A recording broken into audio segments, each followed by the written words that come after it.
evacuate into that safe zone, but yet when people get into the safe zone, they still murder them. They still continue an onslaught, especially in the false pretense of the protection of a safe zone. We're going to be talking about that in a short while. What success will Anthony Blinken have this week in negotiating a ceasefire in Gaza? And the Rand, it has reached its best performance in the last 12 months. It's trading at 17 Rand 84 to the dollar. The last time it had performed at this level was in 2019, by the way. 2019 was the last time the Rand performed better than 17 Rand 84. That was in August of 2019. Now, we've already seen successive decreases in the price of petrol. If you're an importer, this must be incredible news for you. And we're a net import economy, not a net export economy. So we're going to see a great deal of relief. But what are the chances of this sustaining? This currency performance seems to signal something. But what is it signaling? We're yet to find out.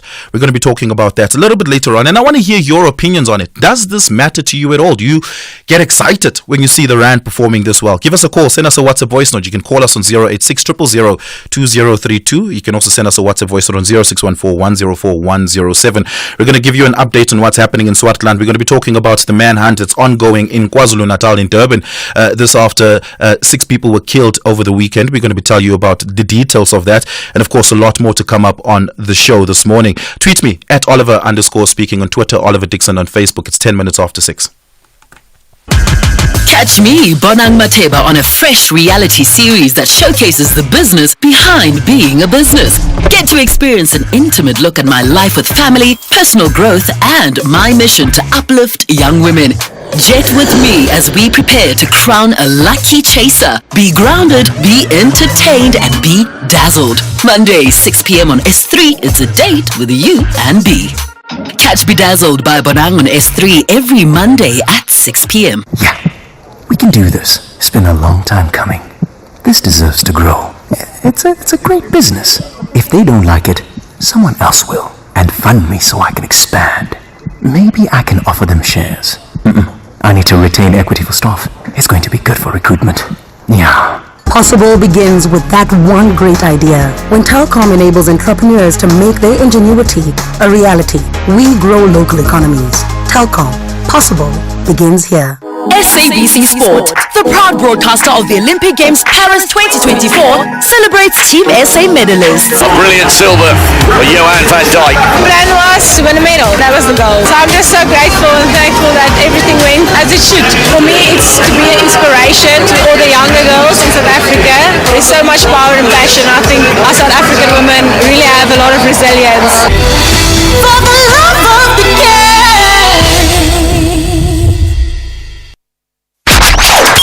SAfm 104 to 107 nationwide. 11 minutes after 6 o'clock, let's take a look at your weather this morning. We start with some of your impact-based warnings.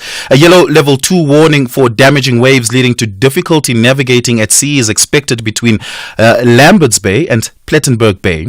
There are some fire danger warnings for extremely high fire conditions expected over central parts of the Northern Cape. And of course, in your indicators this morning in Gauteng, you can expect fine and warm weather with an expected high sunburn index. So do take care of that if you're going to be exposed to sun all day. And Mpumalanga will also have morning fog patches in the southeast, otherwise fine and warm, but cool along the escarpment. You can expect fine and warm, but hot in places in the western bushveld. And if you're traveling to Limpopo this morning, you can expect fine and warm, but hot in places in the western bushveld as well. In northwest, you can expect fine and warm weather, but hot in the north, furthest more north part of the northwest. And in Free State, you can expect fine and warm weather. In the Northern Cape, you can expect fine and cool to warm, but hot in the north. The wind along the coast will be moderate to fresh southerly to southeasterly. And in the Western Cape, you can expect morning fog patches along the west coast, otherwise fine and cool to warm, but cold in the extreme southwestern parts. The wind along the coast will be light to moderate easterly and southeasterly, but fresh along the west coast at times, becoming light to moderate westerly to northwesterly along the southwest coast from the afternoon. And in the western half of the Eastern Cape, you can expect cloudy with fog patches in the south and in the west this morning, otherwise fine and warm. The wind along the coast will be light and variable in places, otherwise moderate to fresh northeasterly. In the eastern half of the Western Cape, you can expect cloudy with fog patches south of the escarpment in the morning, otherwise fine and warm weather, but cool in places over the northern high ground. The wind along the coast will be light to moderate northeasterly, reaching fresh to strong in the afternoon. And in KwaZulu-Natal, you can expect morning fog patches over the interior, otherwise partly cloudy and cool to warm. Isolated showers and rain are expected in the extreme northeastern parts of the morning, and the wind along the coast will be moderate to southwesterly, becoming moderate to fresh easterly to northeasterly by the afternoon. And continuing to give you some of the weather this morning, we'll bring you those indicators across our social media platforms as well. So if you missed any of that, just head on over to @SAfm Radio, and you can find some of those indicators over there. That's your weather. Our brand new Miss South Africa 2024 is Mia!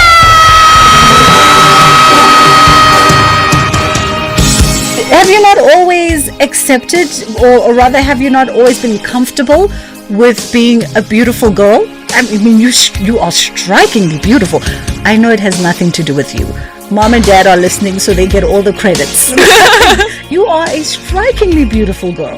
Thank you so much. I actually, when I grew up, I did experience bullying. I was an emotional eater. I got overweight, so I have not always felt beautiful. I did have a very tough time during school and like primary school with feeling beautiful. Like I felt very unworthy. I felt very ugly.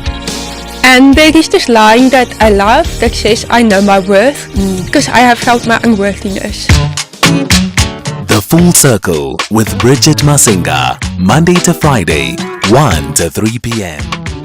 The Daily News Diary on SAfm.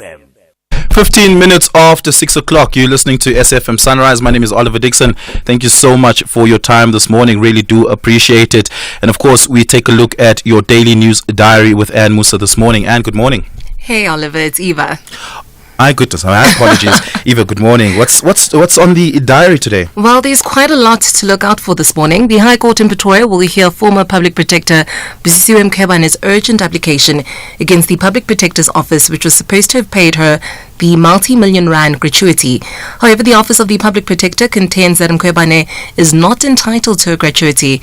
She was impeached from her office last year for misconduct and incompetence following a Section 194 parliamentary inquiry. In other news, the case against Pastor Mboro and two other accused will continue at the Palm Ridge Magistrate Court today. This after it was rolled over last week. The accused were arrested following a viral video on social media showing the three wielding guns and pangas at teachers at the Matidiso Primary School in Katlehong. Staying with other news, the expelled founding member of the MK Party, Jabulani Khumalo, is set to open a fraud case against former President Jacob Zuma and the leader of the MK Party at the Pretoria Police Station Court this morning at 9 o'clock. Now, the Health Department is calling for calm as the WHO declares Mpox a public health emergency of international concern. The Department of Health has assured members of the public that the current Mpox outbreak remains under control. However, people should not become complacent. South Africa has recorded 24 cases of Mpox, 3 deaths so far, but as well as 19 recoveries. And lastly, 2 parallel councils of the Tabazimbi local municipality in Limpopo will today hold separate council sittings as political infighting is continuing. So for more than 2 years, the municipality has had 2 parallel councils, one led by the DA and the other led by the ANC. Both council sittings are expected to discuss the decision of the Limpopo government to place the municipality under administration. And that's it. Seems like an exciting day. I must say, I am very curious about just how much energy Jabulani Khumalo has. A brand new case. Of course, legal fees aren't cheap, and of course, you know, those bills keeps piling up. That means he must have a long appetite for that.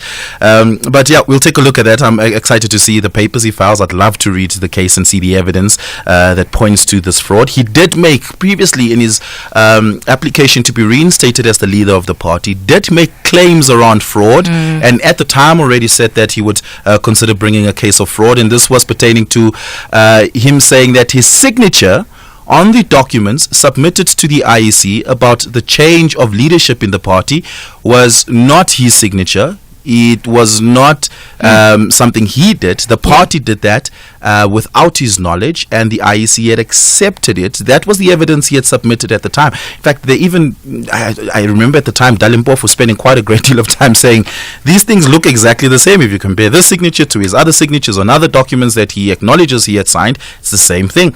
But yeah, we'll see what evidence he brings forth that seems to be new or corroborates significantly that previous evidence. But Eva, thank you so much. 19 minutes after 6. Worldview Update, bringing you closer to international or global news. Antony Blinken, the Secretary of State for the U.S., is in Israel this week, an in-person visit, by the way, to attempt to negotiate a ceasefire. But it seems like it's falling on deaf ears. He had already indicated he would be visiting Israel. Last week already he had indicated that, but even knowing that he's coming for a visit specifically to negotiate a ceasefire, Israel over the weekend had executed 2 strikes. On Saturday, killing 15 people, 9 of which were children, and on Sunday, a strike killing 7 people, 6 of which were children, in their apartment, not on the street, not in a restricted area where they've been told not to go, in their homes, in declared safe zones. Can Antony Blinken bring about a ceasefire? And what would he have to say that would be persuasive this time around that the US hasn't been able to say in previous ceasefire negotiations attempts? Naeem Jina who's a senior researcher at Mistra, joins us. Naeem, good morning. What can Antony Blinken say this time around that he hasn't said before? What he can say is that if you don't agree to the deal that's on the table, then we'll stop funding you and we'll stop giving you weapons to continue the genocide. Unfortunately, he's not going to say that. And this administration has been determined that as much as they talk about ceasefire, as much as they talk about protecting civilians, etc., that they will not do anything that will be punitive against Israel. And so he's not going to do that. I mean, to the extent that you remember on the 31st of May, Joe Biden made an announcement of a ceasefire plan, which he said came from the Israelis. Hamas and the Gaza resistance within hours said they were interested, and on the 2 days later, on the 2nd of July, formally accepted the proposal.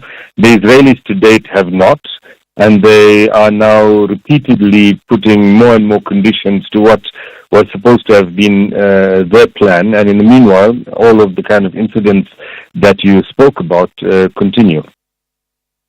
And if the U.S. cuts off its arms supply to Israel as a mechanism through which they will be able to negotiate and strong arm Israel into a ceasefire, Israel seems to not care about that. It seems that they think they have internally all the resources they need to continue to, as they say, attack Hamas, which is really an attack on all the people of Gaza, because they have not been able to demonstrate how they distinguish between Hamas and Palestinians who are not part of Hamas. But additionally, it seems like they think they can garner that support elsewhere.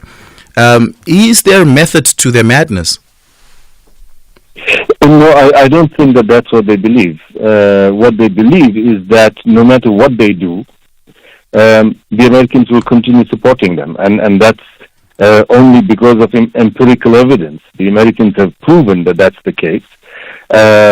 So a few weeks ago, or a couple of months ago, they suspended the supply of those 2,000-pound bombs and some other weapon for a couple of weeks, and then restarted it. Those 2,000-pound bombs that we used last week, Saturday, on that school, you might remember, where more than 100 people were killed. Yeah. So from the Israeli perspective, if there's not going to be any punitive measure from the U.S., they have nothing to fear. They can continue doing whatever they want. And that ceasefire deal that I spoke about, remember there is also the United Nations Security Council resolution adopting that ceasefire deal, pushed by the Americans. Yet the Israelis refuse to accept it. They refuse to accept ICJ, International Court of Justice decisions, and the Americans will not do anything to make them. And just lastly, as the ongoing case in the International Court of Justice forges ahead, the United Nations Security Council now sits with an opinion from the International Court of Justice, having officially declared Israel's occupation of Palestinian territories as unlawful, rubber stamping it effectively as an apartheid state, and nothing much has moved on that. The United Nations Security Council did convene last week looking at issues of peace and security globally. What can be done at this stage in the Security Council to give effect to the International Court of Justice opinion? One would expect that when the ICJ gives an advisory opinion like that, requested by the UN itself, that the Security Council will act on it. In this case, again, one of the 5 non-elected members of the Security Council, the United States, has shown that it will protect Israel in the Security Council no matter what. And so we can expect that if that advisory opinion were to come to the Security Council, it would be vetoed by the U.S. But remember that the request for it came from the General Assembly. And so it needs to be tabled. The advisory opinion should be tabled at the General Assembly, and then we wait to see what the nations of the world decide to do in terms of, they don't have the powers that the Security Council does, but they do have some power to act. Yeah, thank you so much for your time this morning. Really do appreciate it, Naeem Jinnah. By the way, speaking of that United Nations Security Council meeting last week, please, if you haven't, go and check it out. One of South Africa's most prolific thinkers, Dr. Stembele Mbete, who you would hear on this platform many times over. I've interviewed many times over, and you would have seen her on various other media platforms. She, by the way, on behalf of the president of Sierra Leone, presented to the Security Council on peace, security and safety on the African continent, very specifically zooming in what is going on in the DRC as well as in Sudan. That is of paramount consideration for the United Nations Security Council at the moment. 25 minutes after 6. Call us on 086 000 2032. And you can send us a WhatsApp voice note on 0614-104-107 if you'd like to engage, and I'll be taking your calls. Let's take a reaction from Ninja in KwaZulu-Natal. Ninja in KZN, go for it. Good morning. Good morning, Oliver. Now listen, Oliver, this guy from Israel, the top, he must be arrested. See, the world took sympathy on the Jews and went and fought against Hitler. If you go on BBC Two about the war, you'll come across piles and piles of Jewish skeletons. This is what Hitler did. And this guy is no different from what Hitler did. You see, and America is two-faced. There's a thing called aiding and abetting. You're adding to the genocide and killing innocent people, maiming them. Now there's an outbreak of all sorts of disease. How can the world allow this? How can the world? He must be arrested, this guy, and put in prison. Yeah, thank you so much for that, Ninja. I appreciate it. Of course, you will know that the International Criminal Court, the ICC, is considering a request for a warrant of arrest on Benjamin Netanyahu. The prosecutor of the ICC had submitted such a request to the ICC bench for consideration. Let's have a listen at this WhatsApp voice note reaction. Good morning, sir, and listeners of SAfm. My name is Walter. A video truck driver. The performance of the rent, I'm not happy at all, because I'm using a taxi every day to work. So I won't benefit anything, because the taxi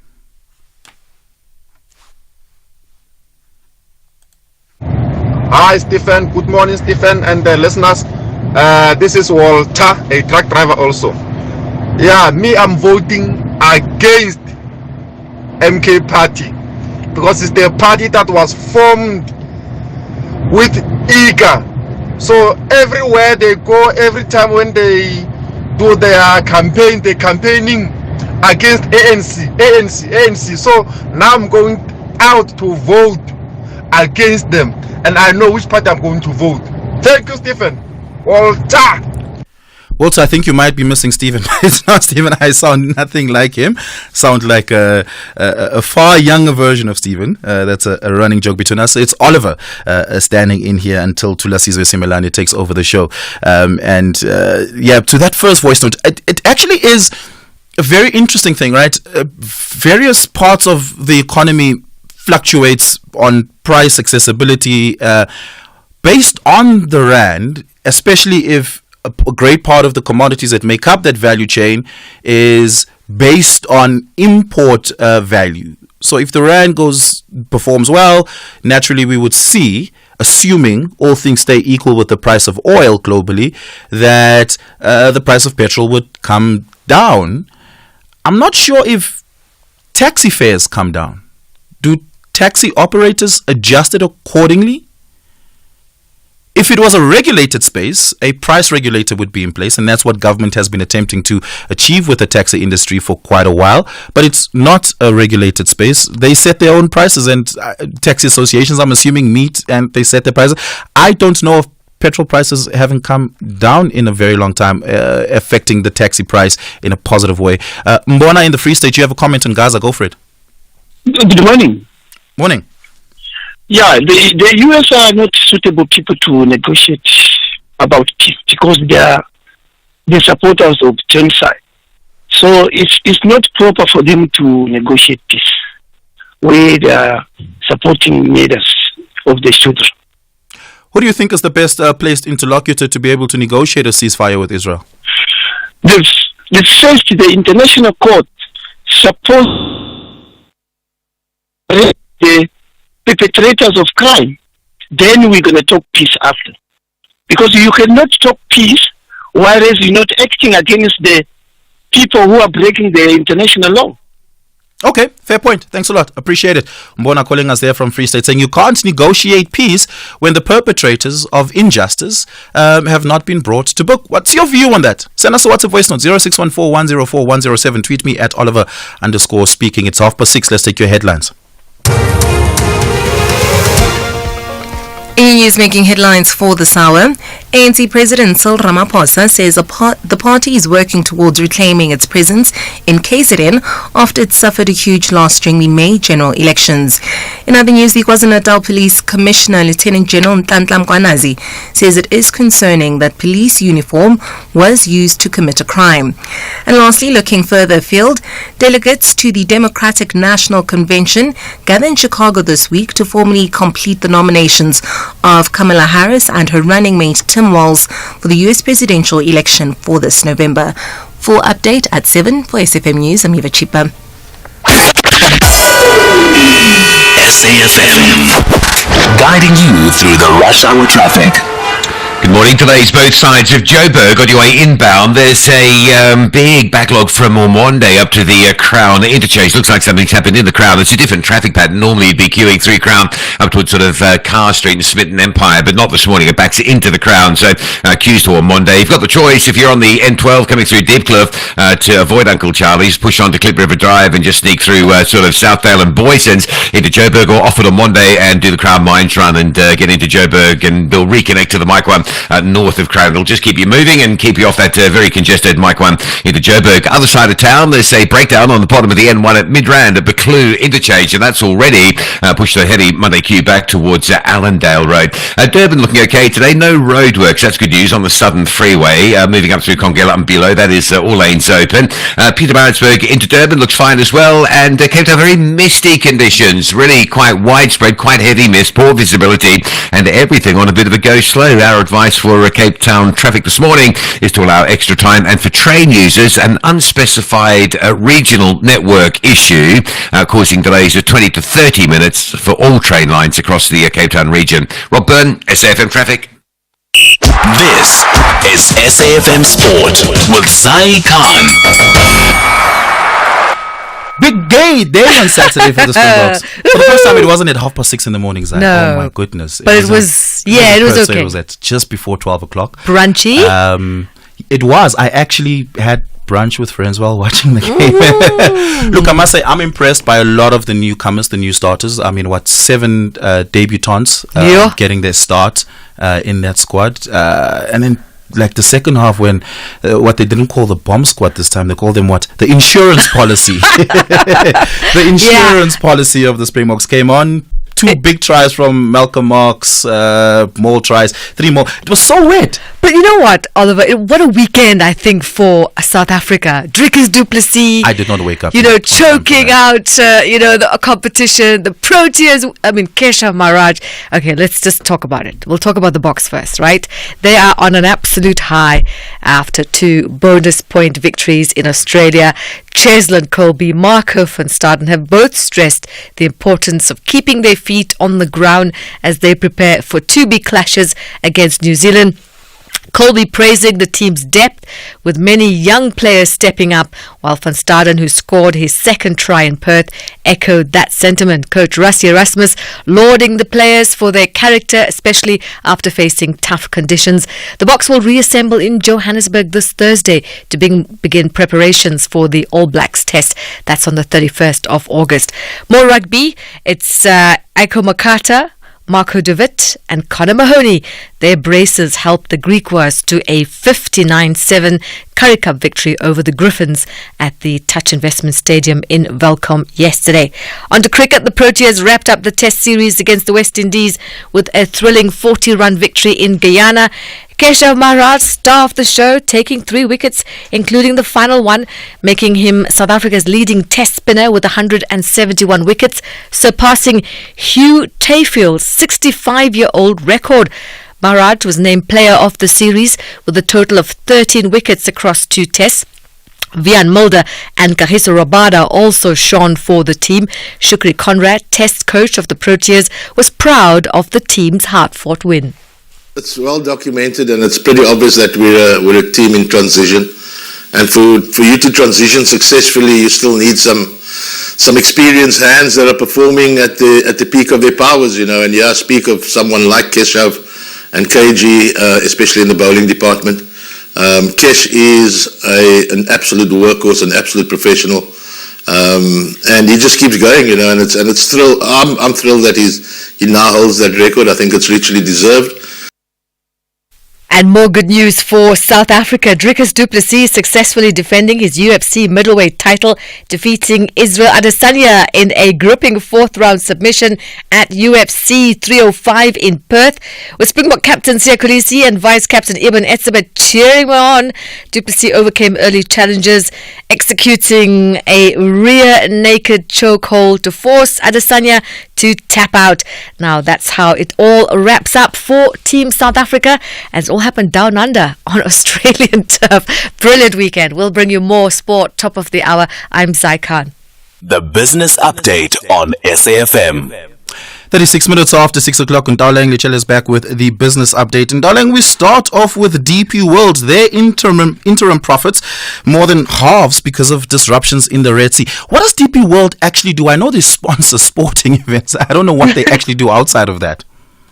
So they are a shipping and logistic company. So they run a lot of, the routes within the shipping company. So they kind of manage the whole process, and they have assets within logistics companies as well. So how is the Red Sea disruptions affect, of course, as a shipping company, but one would have thought that would have been mitigated against? All right, so let's get into that, right? So the disruptions in the Red Sea linked to the Israel-Hamas war has knocked DP's world's profits. The Dubai state-owned firm said that, transshipment traffic at the Middle East ports, particularly in the Gulf, has slowed. Now, the ocean freight firms reroute ships around the southern African tip to avoid these missile and drone attacks in the Red Sea. So that's how they've sort of mitigated those risks. Now, what has happened within the Red Sea is not just weighing on its earnings, it's also driven the group's operations costs higher. Now, zooming in on those numbers, container volumes for Middle East, Africa, and Europe declined 1.9%. Unfortunately, those numbers don't show the direct impact the rerouting of ships to Africa had on operations in the continent.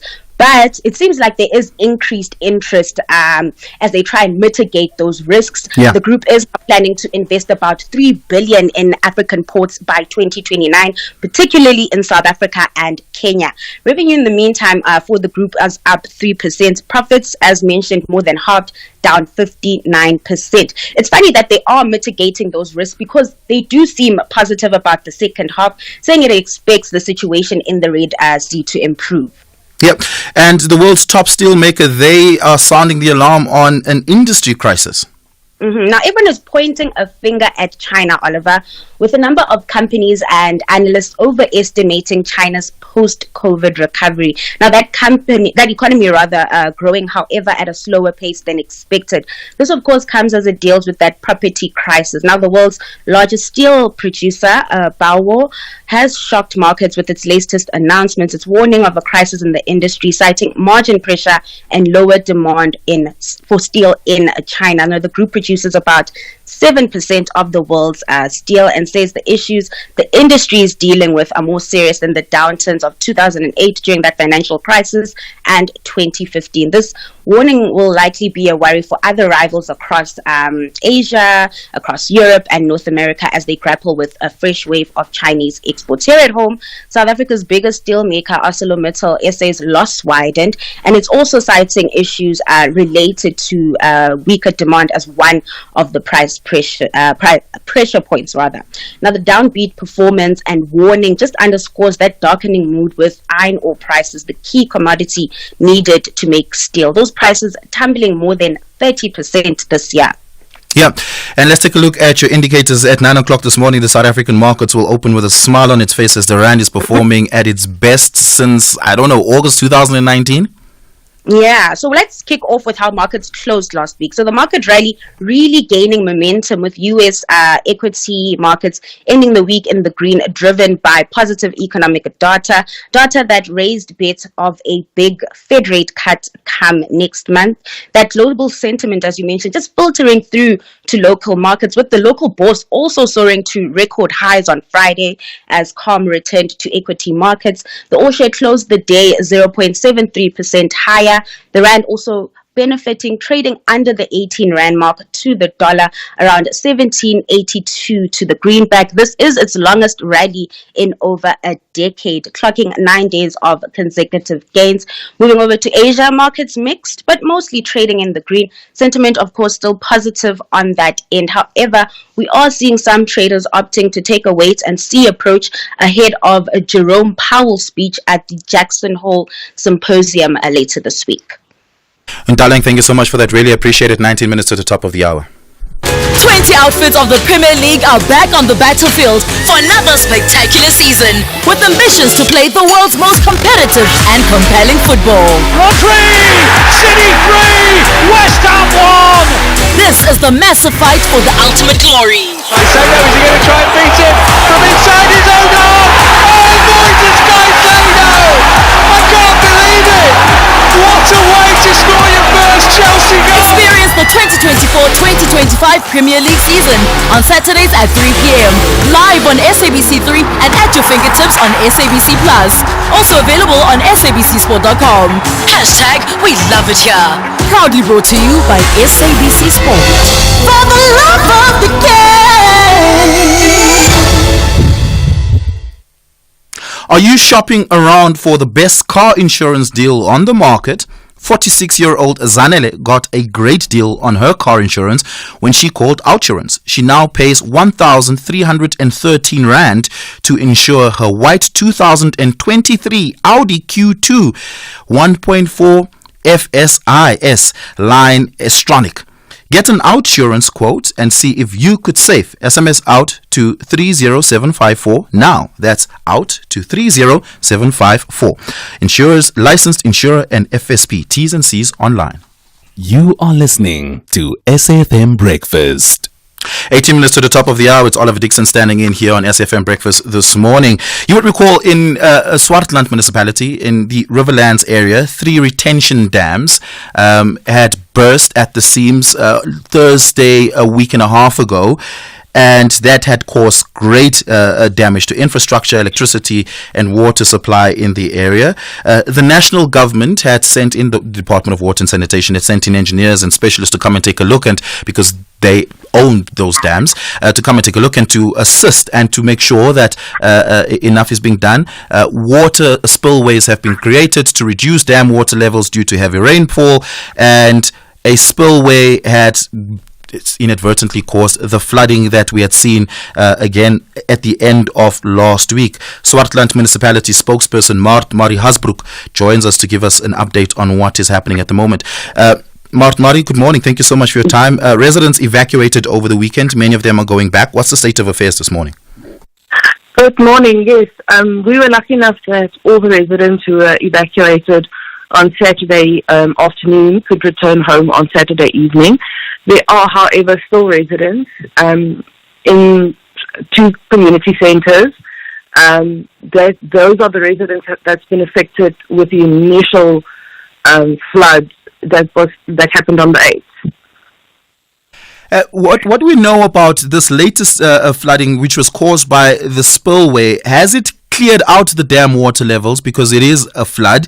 And what are the engineers on site doing to mitigate any such thing happening again?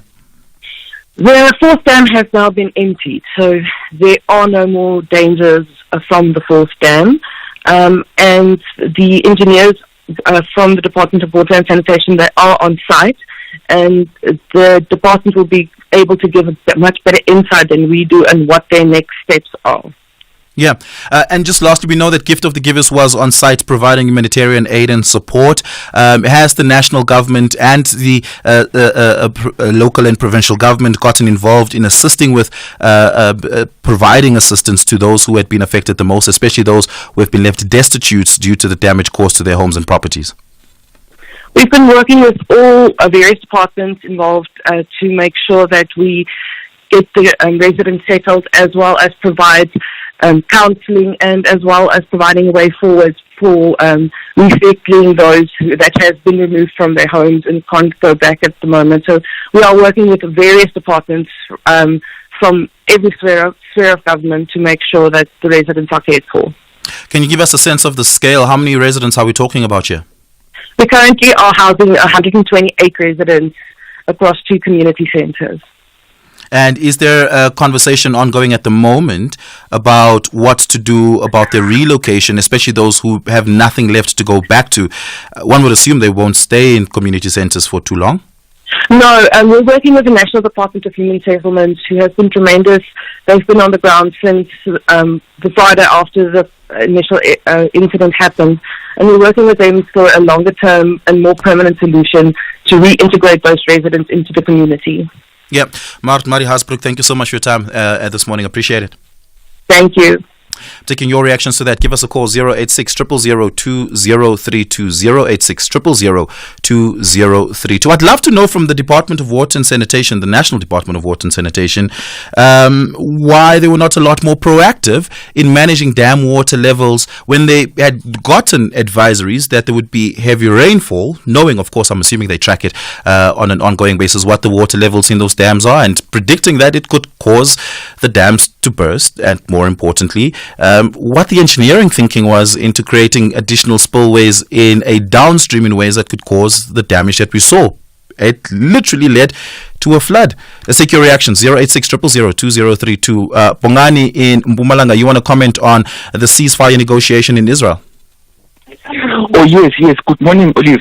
Firstly, man, it's very worrying that Israel continue to inflict the bombardments to Palestinians, and South Africa, as it has brought the case to International Criminal Court Justice, it should also initiate a coal embargo because it has been discovered that there is still coal that is supplied to Israel to enable it to generate energy. That energy is part of what it used to attack Israel, the Palestinians. So I think it's fundamental that South Africa initiate a coal embargo on all exports heading to Israel so that it disenable its war machinery. Second to that, I believe that it's time that now the International Criminal Court issue out a warrant of arrest to the Israel president. It's long overdue now. The continuing killing of innocent children, it's hurting, man. It's hurting. Really, it needs to come to an end.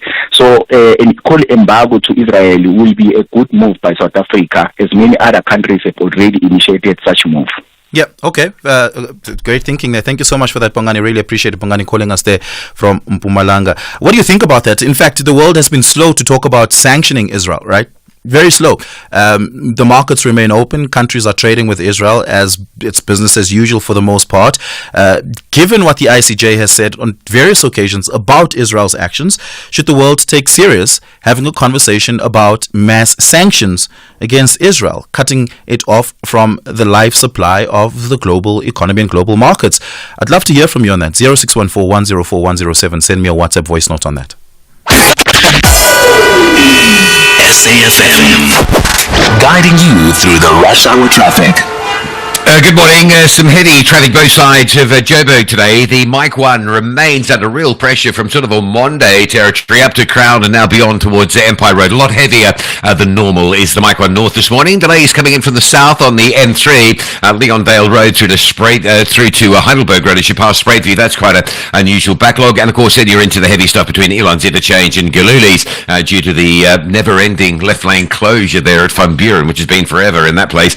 Major delays through Midrand as well. So you've got the usual backlog from the Brockfontein interchange down to about New Road. That's fairly standard. But then once you sort of get out of that queue, you're straight back into some heavy stuff between New Road and Buccleuch. It's a broken down vehicle blocking 2 lanes at Buccleuch interchange. And that bottom end of the N1 through Midrand is particularly heavy. Already queuing on your way to the airport. The R21 at Clayville is being disrupted. Now, if you come out of Pietermaritzburg down to Durban, there's a brand new closure today. It's a right lane closure around Market Road. So you're dropping down an extra lane there. That's as new long-term roadworks get underway just south of Pietermaritzburg. It's on the Durban-bound carriageway, and the lane closures already are up and in place. Higginson Highway out of Chatsworth, that's heavy today. Big queues from Bayview, making your way slowly through Mobeni down towards the N2. And Cape Town, some delays just north of Melkbos up by the Koeberg power plant. There's been quite a big crash in on the R27 West Coast Road, just north of sort of Danafontein, just north of the power stations where that collision is. And it's quite misty around Cape Town, quite heavy, quite widespread, so everything on a bit of a go slow. It's again a different traffic pattern this morning.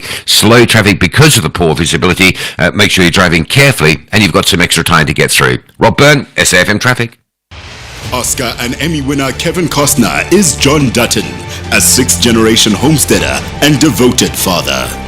John controls the largest contiguous ranch in the United States, operating in a corrupt world where politicians are compromised by influential oil and lumber corporations and where land grabs make developers billions.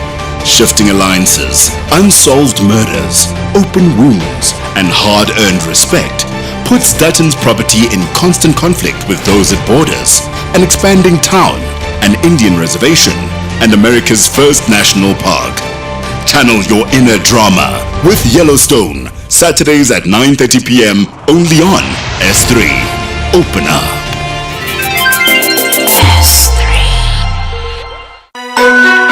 Every day our children are exposed to relentless marketing of unhealthy foods where they live, learn and play.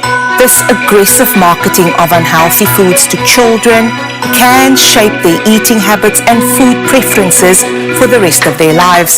I'm your host, Crystal Audison. Is big food stalking our children? Watch Chew on This on healer.org on Thursday, 15th August at 3 p.m. Reigning champions, the Citizens fully get it that early wins in the league serves you right when pressure kicks in. On it goes to Foden, 2-0. The master marksman, Phil Foden. You absolute beauty. However, the Tractor Boys believe they have what it takes to prevail in the Big Boys League. Burns again, another opportunity. It burns! This is the Premier League. Catch the exciting battle between Manchester City FC and Ipswich Town FC on Saturday 24 August at 3 p.m. Live on SABC3 and at your fingertips on SABC Plus. Also available on sabcsport.com. Hashtag we love it here. Proudly brought to you by SABC Sport. For the love of the game. Keeping you informed and ready for the day ahead on hashtag SAfm Breakfast. There's a manhunt in KwaZulu-Natal for a suspect that shot and killed 6 men at an informal settlement in the province. And it is understood it took place in section V6 in Umlazi on Saturday evening. SAP spokesperson Colonel Robert Nechunda joins us for more on this. Colonel, good morning. Thank you so much for your time. Is the suspect known and has the motive been established? Good morning and thank you for having us. The suspects are still unknown at this stage, and since they are unknown, the motive as well remains unknown. But what we found so far is that the victims are from the Eastern Cape. And this is not the first time that we have a mass shooting where the victims are from the Eastern Cape. So we suspect that there could be a motive at play. There could be reasons why they are the target. Maybe an infighting from groupings, probably from their origin, their province, or that started here in KwaZulu-Natal. Yeah, I'm assuming manhunt means that you're urging the public with any information to come forward or to assist should they identify anything that may lead to the capture of the suspect or suspects. I'm not sure if it's one suspect or several at this moment. What additional contextual information can you give us at this stage that could help the public assist SAPS in this instance? Yes, as much as we have our intelligence on the ground and a team that is doing their best to trace the suspects, we appeal to committee members who might have information, any piece of information that we can use to locate the suspects, to just contact the nearest police station or even our youth crime stop number 08600 101. They can even give us a tip off via the My SAPS app. Can we talk about the gun shooting that took place the day before that, where police attempted to arrest a gang leader in Inanda? It ensued in gunfire between the gang leader and the police, and he was shot and killed. Can you give us more information about that? The information in Inanda, we have been having several shootouts in Inanda with suspects, especially the members of the infamous West Gang. And it's a concern that on the incident in question, they had shot at a police vehicle a day before the incident, and leading to police officers having to mobilize and search for the responsible suspects. We find it disturbing that whenever we are confronted with suspects with the aim of arresting them, they open fire at the police, leading to shootouts. Our aim is to ensure that those who are responsible for crimes are taken to court and victims get closure. But when suspects choose to shoot at the police, the results are always going to be the same. Which is? That the suspect will come out second best. 37 suspects have been killed by law enforcement in KZN, in the country, 28 of those being in KZN. And about since April this year, 68 alleged criminals have been shot and killed by police in standoffs. one then has to ask the question, is there perhaps a more tactical way in which these captures can happen without the killing specifically of these suspects? Like you say, the ideal would be to get them to court very specifically so that they could be brought to book, so that there's closure for families that these criminals have wreaked havoc on. Is there a discussion about a more tactical approach to the arrest of particularly well-known dangerous suspects?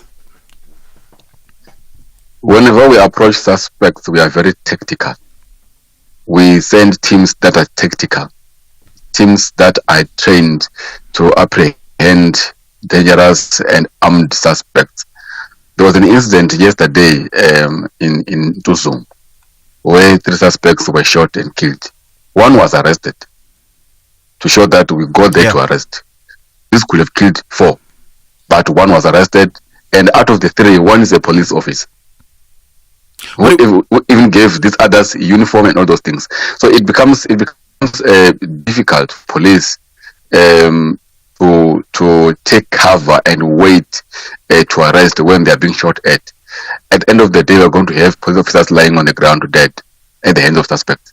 Just for clarity there, the police officer, was it a police officer actively on duty, or was it a police officer that the police had shot and killed in relation to the 3 suspects? The thing is, there was a robbery in Richmond yesterday morning. A police officer was on duty night shift on Saturday night at the police station in Nkwamashu. In the morning, when he brought duty, still in uniform, he went to commit a robbery with his crew in Richmond. Then they fled to Ntuzum, Lindelan, where police seized them. And when they arrived at the house, which is a house of a known cash-in transit robbery suspect who's out on bail, when the police arrived, they opened fire. There were 6. 2 were shot at the scene, 1 was arrested, and then the other 3 ran away. That were follow-up information led to another check in Kwapindangen settlement in Tuzumabi, where a police officer was shot when shot at the police again. So it is concerning that whenever suspects are confronted with police officers, they choose to shoot at police officers, knowing exactly that police are well trained for this kind of situations. Yeah. Colonel Robert Nechunda, thank you so much for your time. Really appreciate it. Police spokesperson giving us an update on that. Let's have a listen at this WhatsApp voice note. Good morning, Oliver.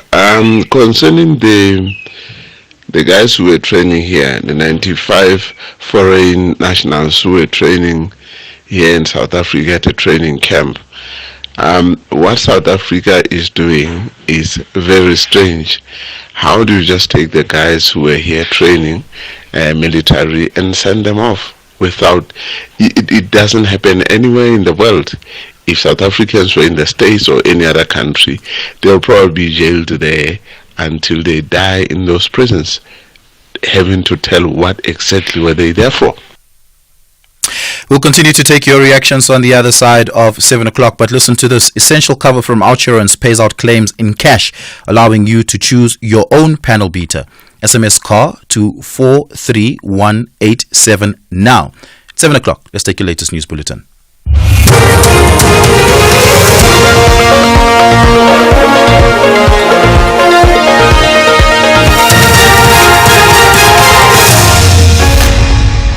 Top stories for this hour. ANC National Working Committee visits KZN and Western Cape teen to appear in court for murder. Good morning, I'm Eva Chipa. ANC President Cyril Ramaphosa says the party is working towards reclaiming its presence in KZN after it suffered a huge loss during the May general elections. The ANC president led a visit to the province by the ANC's National Working Committee over the weekend. The two-day engagement was aimed at assessing the state of the province's performance after the recent elections. Ramaphosa says the ANC needs to strengthen its structures. When we have a strong ANC, we can then improve the capacity of government and get government to serve the interests of the people of South Africa. And we now have a great opportunity to do so, working together with others in the Government of National Unity. There's a great deal of enthusiasm even at that level. And we are now raising the whole level of activism at branch level. Meanwhile, Gauteng ANC chairperson Banyazeli Sufi says the party must adapt or face being wiped out. He addressed delegates during the PEC Lokhotla in Boksburg, east of Johannesburg yesterday. If the voters have sent the message that they've sent, comrade, and we ignore them again, we either adapt or we perish. We either adapt or we die. We either adapt or we must close shopping. And comrades, it's not going to assist anyone to finger point to say this province made us to lose. All of us, averagely as a country, we achieved 40%, and that's a loss, and we must tinter ourselves and rise and rebuild this movement. Because there is no other movement that we have except the African National Congress. A 17-year-old suspect is expected to appear in the Caledon Magistrate Court today for the murder of 16-year-old Vinnie Nal, who was killed at the Overberg High School in the Western Cape. The boy was arrested on Friday on charges of murder. The 16-year-old girl was reported missing over a week ago after she did not return home from school. Her body was later discovered with stab wounds in a storeroom at the school. In other news, KZN Police Commissioner Lieutenant General Nhlanhla Mkhwanazi says it's concerning that police uniform was used to commit crime. This after suspects who were dressed in police uniform were involved in a shootout with police in the Lindelani area in Durban yesterday. The incident resulted in 3 fatalities, with 5 suspects still on the run. A third suspect, identified as an on-duty police sergeant from Kwamashu police station, was fatally wounded at the second crime scene. Mkhwanazi explains. They were wearing police headdresses, police caps, and I've seen bulletproofs inside. We also have some raincoats, the rain jackets. So obviously those are not the items that you can go and buy in the street. So the mere fact that there's a police officer that has been part of them, it's clear that it's a police officer that's been supplying them with this police attire. So it's going to help us to investigate more, to find out exactly who are the police officers that might be part of this. South Africa has recorded a total of 24 cases of the Mpox disease to date. This as the World Health Organization has declared the Mpox outbreak a public health emergency of international concern. Department of Health spokesperson Foster Mohale says 3 deaths have been recorded in the country, with 19 recoveries. The Department of Health is working with various stakeholders, including National Institute for Communicable Diseases, or the NICD, Border Management Authority, and the World Health Organization Country Office to intensify epidemiological and surveillance, contact tracing, and health screening activities for early detection of new positive cases in the country. The department will keep the public up to date on the current situation and response efforts, including as and when there are new developments.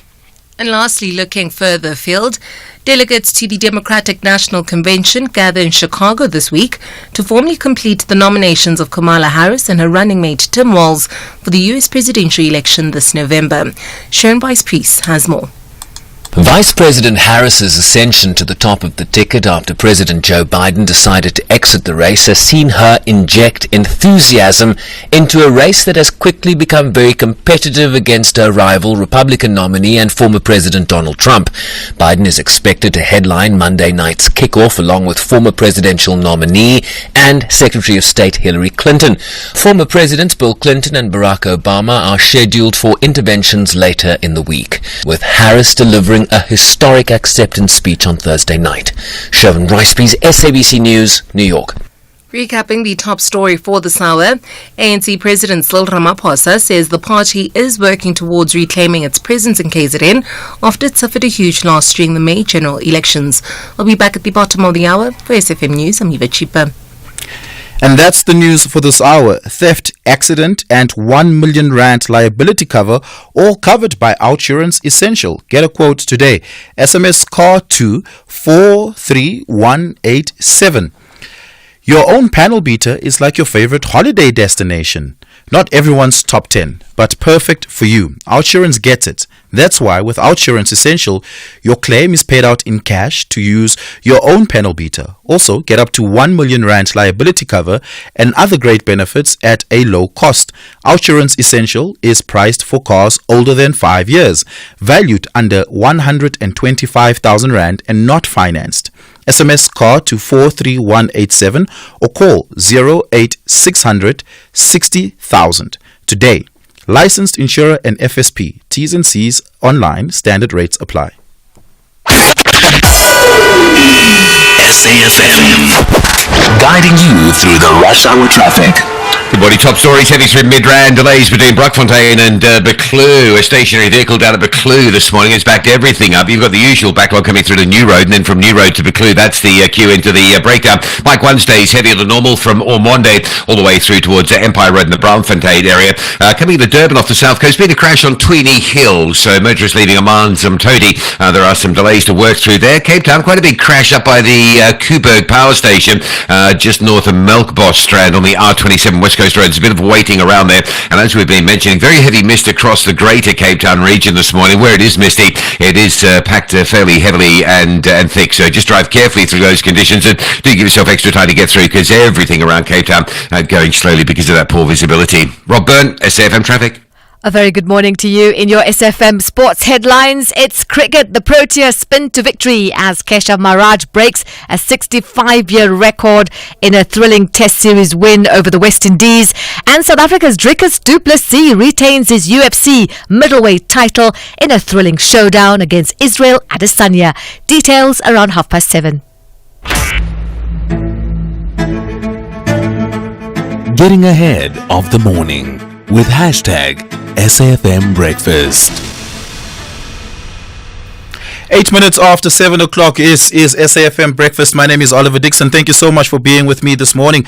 Really do appreciate it. In this hour, we're going to be talking about the developments in the EFF after the departure of Floyd Shivambu. We got new reports over the weekend in the Sunday Times giving some sense and some reason into what may have caused the departure of Floyd Shivambu from the EFF. The headline says he felt disrespected, but the detail of it says that there's been a difference of opinion between Floyd Shivambu and Julius Malema on whether or not to join the National Coalition, the Government of National Unity, as they call themselves. We're going to be speaking to Samkele Maseko, who is an SABC political reporter, in a very short while. And then after that, we're going to be speaking to Professor Tinyuko Maluleke, a political analyst, to give us a sense of what he thinks the impact of this will have for the EFF going forward. Should we expect more to defect away from the EFF in coming weeks? And then a little bit later on this hour, we're going to be speaking to SASSA, the South African Social Security Agency, giving us clarity on the application process for disability grants around the use of doctors and nurses being used to assess cases and concerns raised around that. Pasika Litsatsi, who's the spokesperson for SASSA, will be joining us for that conversation as well. That and a lot more coming up on the show this hour.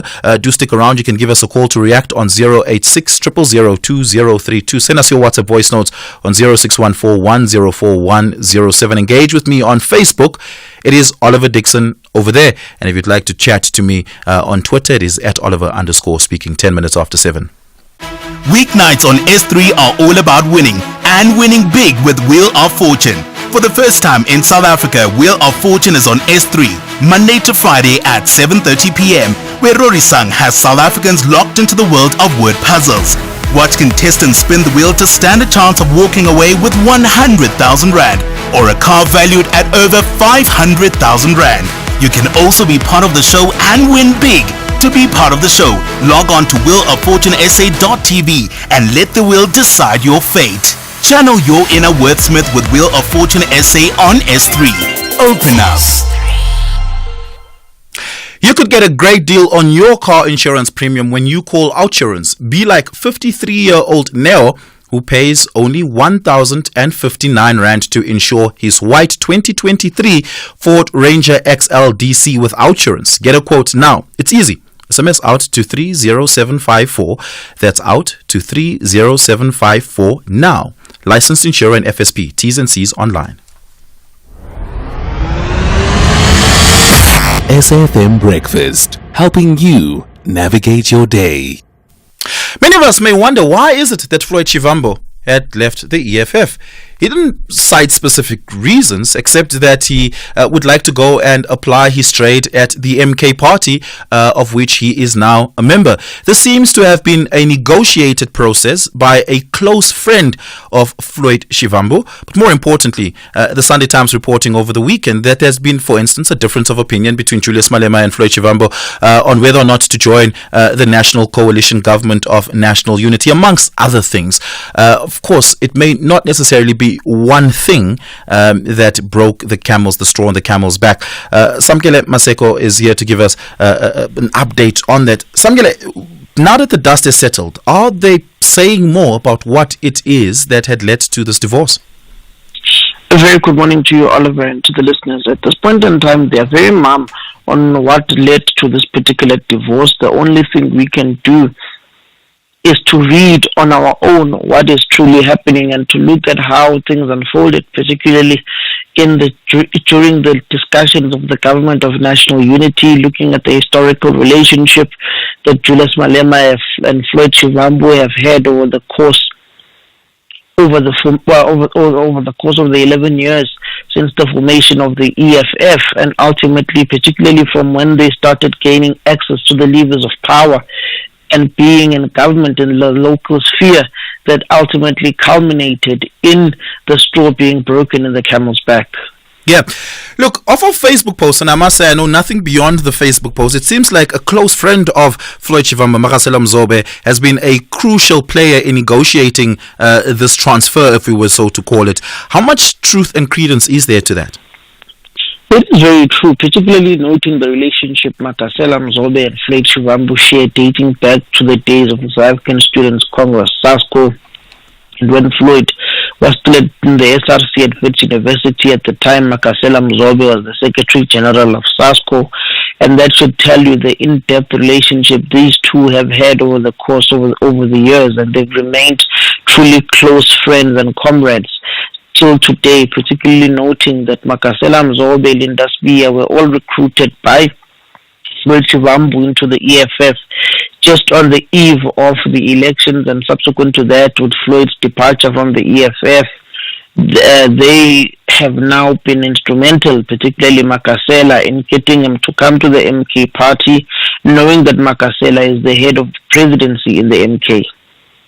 Yeah, and the Sunday Times report over the weekend saying that there's been a difference of opinion between Floyd and Julius specifically on whether or not to join the Government of National Unity. Of course, we don't really know what Floyd's views are because the party has only ever communicated its position on it through its official press conferences, which Julius Malema exclusively had been addressing. In fact, last week was the first time ever we've seen Floyd Shivambu take to the podium in the media room of the EFF. How deeply could that disagreement have been? One would assume that Floyd thought that the EFF could play a positive role in government, especially since the EFF said that they would want Floyd Shivambu to go to the National Treasury should it go into a coalition with the ANC or join the National Governing Coalition. By now, I said something very profound. The ANC provincial chairperson at Valley Khutla over the weekend, when he spoke about how important it is for a party to have different generations leading the organization. With the EFF, it's one generation. Floyd Shivambu has ambitions, Julius Malema has ambitions. They are both of similar age, more or less the same age. So they are bound to fight at some point because one way or another, we are all ambitious human beings. If Oliver is the political editor at the SABC, Samkele has aspirations of being a political editor, it's only natural for human beings to want progression in life. And one may assume that Floyd Shivambu had outgrown party politics and had wanted that exposure in government that the likes of Dr. Mgwini Mchakwe, the MMC in Johannesburg have, the likes of Nkulele Gudunga in Ekurhuleni have. But also you've got to understand generational jealousy that is there within South African politics, particularly in this so-called younger generation that is now leading the country and leading these particular political formations. a Floyd Shivambu in government would have been very lethal and dangerous in the form that he's very astute, he's an intellect, he would have understood and adapted faster in that particular role and would be able to interrogate these particular reports that would be drafted by the technocrats and the bureaucrats within his particular ministry. And some say that Julius Malema may have feared that he may have been outshined by Floyd Shivambu in this particular administration, depending on the various portfolios they would be allocated, because Floyd Shivambu fundamentally believes that the EFF missed a golden opportunity to be a participant in this particular administration, to showcase what the national leadership can do in order to complement the local leaders that are already there within Ekurhuleni, Johannesburg, and hopefully Tshwane, because there is now a possibility that the EFF may be in a government in Tshwane should Action SA come on board to work with the ANC, minority parties, and the economic freedom fighters in Tshwane. So ultimately, it is true, the collapse in the relationship and what broke the straw of the camel's back is the negotiations within the government of national unity. Floyd Shivambu was pushing for the EFF to be part of the GNU. Yeah. How much credibility is there to the view of Julius Malema's protectionism against political ambition and jealousy, so to speak? Take us back to that dinner last year where Julius Malema addressed with Floyd Shivambu in the room any rumors around threats to his presidency. He's made it quite clear then and now that he's going to stand for re-election as the president of the EFF. It fundamentally comes back to the question that I brought to the fore, and the point that I brought to the fore of one generation leading at the same time. Because when there are squabbles, there's no elder in the room in order to quell the tensions. If you remember historically, Quadrich Gadi was the eldest in the EFF leadership as the Secretary General. He was seen as their Grootman, as their go-to guy, who was not intertwined in the factions of the party. And when it came for him to leave, he bowed down voluntarily and did not even want to avail himself for a CCT position in the organization. He had to be co-opted back into the CCT and to be given the responsibility of international relations. But at this point in time, it is one generation that is leading the EFF. Floyd Shivambu is aging. Julius Malema is aging. The electorate is getting younger and younger. They may not be able to relate to the electorate a decade from now, because they will be perceived as how many South Africans perceive the ANC at this point in time, that it is an organization of pensioners. Hence, the ANC has realized the importance of generational mix, but it also comes with a poisoned chalice of generational jealousy, where this particular generation competes amongst themselves in order to occupy these particular positions. So Julius Malema was issuing out that if you, Floyd, want to ascend, come to me, speak to me, and then let us discuss it instead of conniving behind my back, because then I will be ruthless and I will destroy you. Yeah. Who else are you hearing on the ground, Samkele, might be in conversation with the ANC? Who else visited Nkandla in the last week or so?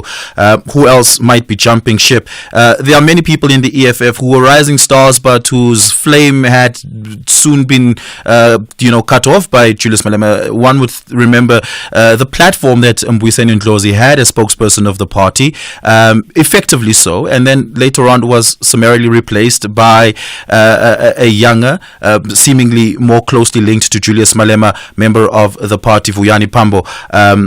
How much credibility are there to rumors of others defecting? It is a high possibility. It's not a rumor, it's a fact. There will be others who will deflect. You've already started seeing branch leaders leaving the EFF, going to the MK party. I saw one in Mpumalanga, in Zibande, who has jumped ship, a former branch secretary, gone to the MK party. Remember, Floyd was once a deployee of the convener of deployees of the CCT in the province of Mpumalanga, led by Colin Sidibe. So it's not surprising. It's not only going to be at a local sphere, it's going to be at a regional level, it's going to be at a provincial level, it's going to be at a national level. I can't drop names at this point in time, but just ask yourself one question. Where are some of the prominent EFF leaders in these days? Why are they quiet? Where are they, particularly on social media? There is a social media campaign of the EFF currently saying we're staying put, we're going nowhere. But there are some notable names in the EFF that have kept quiet and said nothing. I'm not saying they're leaving, but I'm saying they are quiet and are closely associated with Floyd Shivambu. I'll give you one person as an example who tweets profusely. That would be Fana Mukwena. Where has he tweeted in the past few hours or past 3-4 days since Floyd Shivambu sent his resignation letter? Where is Dr. Mbuyiseni Ndlozi? He's not said anything, has been very quiet. In fact, I greeted him the other day and we were beginning a conversation until I never got to the crux of what I wanted to ask him. I was go back to him and ask him, is he leaving or not? Because there have been rumors that he may also be leaving, but you can't be totally sure and you can't say people are leaving until you see the actual resignation letter. Yeah. They say it's not over until the fat lady sings. Yeah, Samgile Maseko, thank you so much for your time this morning. Appreciate it. I called Mzwaleni Manyi over the weekend and I asked him quite pointedly and directly, why did you leave? And why did you leave and go to the MK party? And he said to me, verbatim, and I quote, "It was inevitable." I want to bring into the conversation Professor Tinyiko Maluleko, a political analyst. Prof, good morning. Thank you so much for your time. Is it inevitable that the AFF was going to split somewhere along the line, and what impact would that have on the growth potential of the party? Well, I think the election results, thank you very much for having me, you and your listeners. I think the election results of the recent elections have created a number of inevitabilities, if I may borrow your word. But the inevitabilities of which we speak are more about the nature of South African politics. It has changed dramatically. Not since the elections perhaps, but even before the elections were just an outcome that had to follow. To go back to your word.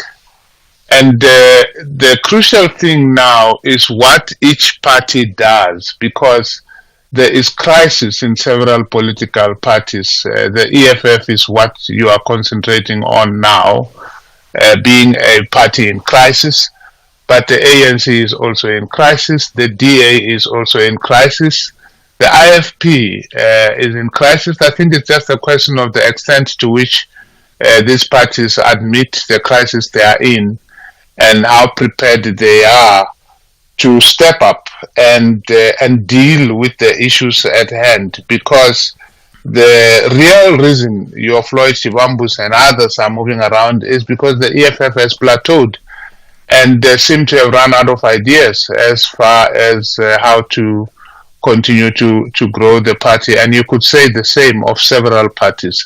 And that's the place we find ourselves as a country in terms of party political issues. Well, there is a general crisis of politics, particularly partisan politics in South Africa. Defectors away from parties don't impact all parties all quite the same. It has impacted the ANC negatively when Cope left all those years ago, and Cope was able to get 8% of the electoral share at the time. The ANC, of course, saw the impact of that on its own bottom line. The same happened with the later defection of the MK party. Again, they know very closely the impact of that. But if you look at the Democratic Alliance, it too has had defectors. The Action SA party came as an offspring from the DA. Build One South Africa with Musa Mamane is another example of that. And Bongani created Shiluva, which is also a Democratic Alliance spin-off, and maybe one or two other defectors away from the DA. Yet the DA didn't seem to lose much electoral share. It plateaued around 20%, despite the fact that 4 political parties were born out of it. Is there a difference in how the ANC and the DA had responded to their defectors in a way that the EFF can learn from? That, in fact, is a very good question. But the prior question to that is there a difference between not losing your support by too much and not growing? The fact of the matter is that the DA is not growing. At least not in the rate it was growing before, and you could say the same thing of EFF. I mean, the Patriotic Alliance has grown. If you think that they were less than 1% and now they are just more than 2%. But we're talking about very, very small margins, either of growth or dropping, but we're talking about a static reality here, a political system that is plateauing. I don't know that the DA has necessarily handled their defectors or their defections with any more skill that you could write home about and ask the EFF to come and learn. I think that what the DA has done perhaps is to hold fort, to keep those that have stayed together. And that's what the EFF must at least try to do. But will it be able to do that, to keep the people that it has for as long as possible and with some direction? The power of the leader in the EFF is such that he is so powerful that he might drown in his own power. I mean, even at the press conference where Floyd Shivambu's departure was being announced, he said things that sounded like he is above the Constitution, that I can make a special dispensation for him to come back, even though we don't allow people to come back. That was a slip of the tongue that shows something about the nature of the party, something that needs to be fixed in the party if the party is to grow. And by the way, going to the MK is not like when you leave the EFF, you go to the MK, you are leaving hell and going to heaven. I mean, going to the MK must not be overestimated, and I saw a lot of overestimation of this. The MK is itself an unknown entity at the moment, and to think that Floyd Shivambu will arrive there and the red carpet will be rolled out to him. I saw speculations about him becoming president and becoming general secretary. I think all of that is a little overdone. Because the wheel is still turning as far as the MK is concerned, and we don't know where and when that wheel will stop. Is this the end of Floyd Shivambu's political career? Well, it's a kind of a beginning, but some beginnings also spell an end, and some ends also spell a beginning. But it's not. It's definitely going to be a tough time ahead for him. Perhaps the only entity which will have a tougher time than him is the EFF itself. But it's not glory days either for him or for the EFF as far as I'm concerned. It is reinvention time. And to the extent that they are able to reinvent themselves, they will succeed. Yep, we're going to have to leave it there. Prof. Tiniko Maluleke, political analyst, thank you so much for your time this morning. Appreciate it. I'm taking your reactions to this conversation. Give us a call, 086 000 2032. I'm also taking your WhatsApp voice notes on 0614 104 107. Tweet me at Oliver_speaking on Twitter, Oliver Dixon on Facebook. It's 7:30. Let's take your latest headlines. 20 outfits of the Premier League are back on the battlefield for another spectacular season, with ambitions to play the world's most competitive and compelling football. Rodri! City 3! West Ham 1! This is the massive fight for the ultimate glory. I say no, is he going to try and beat him from inside his own half? Oh, Moises Caicedo! I can't believe it! What a way to score your first Chelsea goal! Experience the 2024-2025 Premier League season on Saturdays at 3 p.m. live on SABC3 and at your fingertips on SABC Plus. Also available on sabcsport.com. #We love it here. Proudly brought to you by SABC Sport. For the love of the game. So why should I use We Buy Cars if I want to sell my vehicle? Because We Buy Cars buys cars. But will I get the right price? Of course. We Buy Cars buys thousands of vehicles and knows exactly what every vehicle is worth. Their buyers deliver exceptional service and pay you immediately. And how do I know what they'll pay for my vehicle? It's easy. Visit webuycars.co.za or use the We Buy Cars app. Follow the simple steps and voila, you'll know your car's value in no time. We Buy Cars. Quick, easy, the best. Feel good breakfast show. Feel Good Fridays just got even better with a brand new Espresso newsletter, the Feel Good Fix. Delivered to your inbox every Friday, it is your weekly dose of joy, entertainment, and local flair. Subscribe now at expressoshow.com and never miss a moment. From heartwarming stories to tasty recipes, it's all there waiting for you. And remember to tune in to the Espresso Morning Show weekdays from 6 to 9 a.m. on S3, and let's start your day right and channel your inner feel good.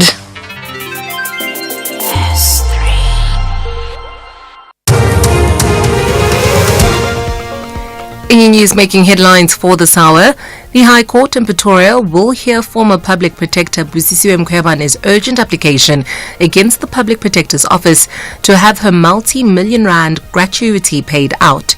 In other news, ANC President Cyril Ramaphosa says the party is working towards reclaiming its presence in KZN after it suffered a huge loss during the May general elections.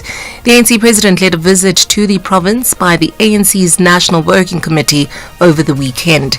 And lastly, Israel and Hamas have accused each other of blocking a ceasefire and a hostage release deal for Gaza as the U.S. Secretary of State Anthony Blinken starts his visit to the region. Blinken will hold talks with the Israeli Prime Minister Benjamin Netanyahu today, which correspondents say could be difficult. I'll be back at 8 with more news. For SAfm News, I'm Eva Chipa. SAfm, guiding you through the rush hour traffic. Very good morning. The N1 through Midrand remains a problem. We had a breakdown of Buccleuch interchange, which backed everything. That's been cleared, but now in the backlog, there's a crash before New Road. So coming out of Pretoria this morning, that's a heavy backlog on your way to Joburg, queuing right back to the Brockfontein interchange. And you know it's heavy because there's so much volume has moved across to the R101, the old Joburg Road, and just jamming that on the run between Centurion and Midrand as well. So some big traffic there. And before you even get into that, there's some quite heavy traffic from Garsfontein Road on the M1 Pretoria section down towards the roadworks at the R21. The N3 pretty heavy as well. Elon's interchange right through to Modderfontein Road. The Mike 1 staying jam-packed between Boysons and Empire Road as well. Now if you're coming into Durban off the south coast, an earlier crash at Tweeny Hills backing up traffic leaving Amansamtoti. And again, the side road there, the old road, is pretty busy as motorists avoid the N2 delays and move over and just have a net result of jamming the alternative. There's also a crash on the Higginson Highway between Chatsworth and Marion Hills by Moorcross Drive. And traffic both sides of that Mike 1 section, very heavy. And Cape Town, misty conditions across the region this morning, so everything on a go slow. Make sure you've got plenty of time to get through and get through safely. Everything is just a touch busier this morning, so you'll need that extra time. Marine Drive, a good example, backed up from Sunningdale all the way through to Racecourse Road through some heavy mist there. And then lights down on Marine Drive at Neptune and Parton Island causing some additional delays. And if you're on your way out of Cape Town towards Paarl, there's quite a heavy backlog on the N1. There's been a crash before the R44 Klapmuts exit, and that's pushing traffic back deep into Justenburg territory. Rob Byrne, SAfm Traffic. This is SAfm Sport with Zai Khan. I want to ask you a question. You of course watched the Springboks this weekend and then saw the Drinkers fight.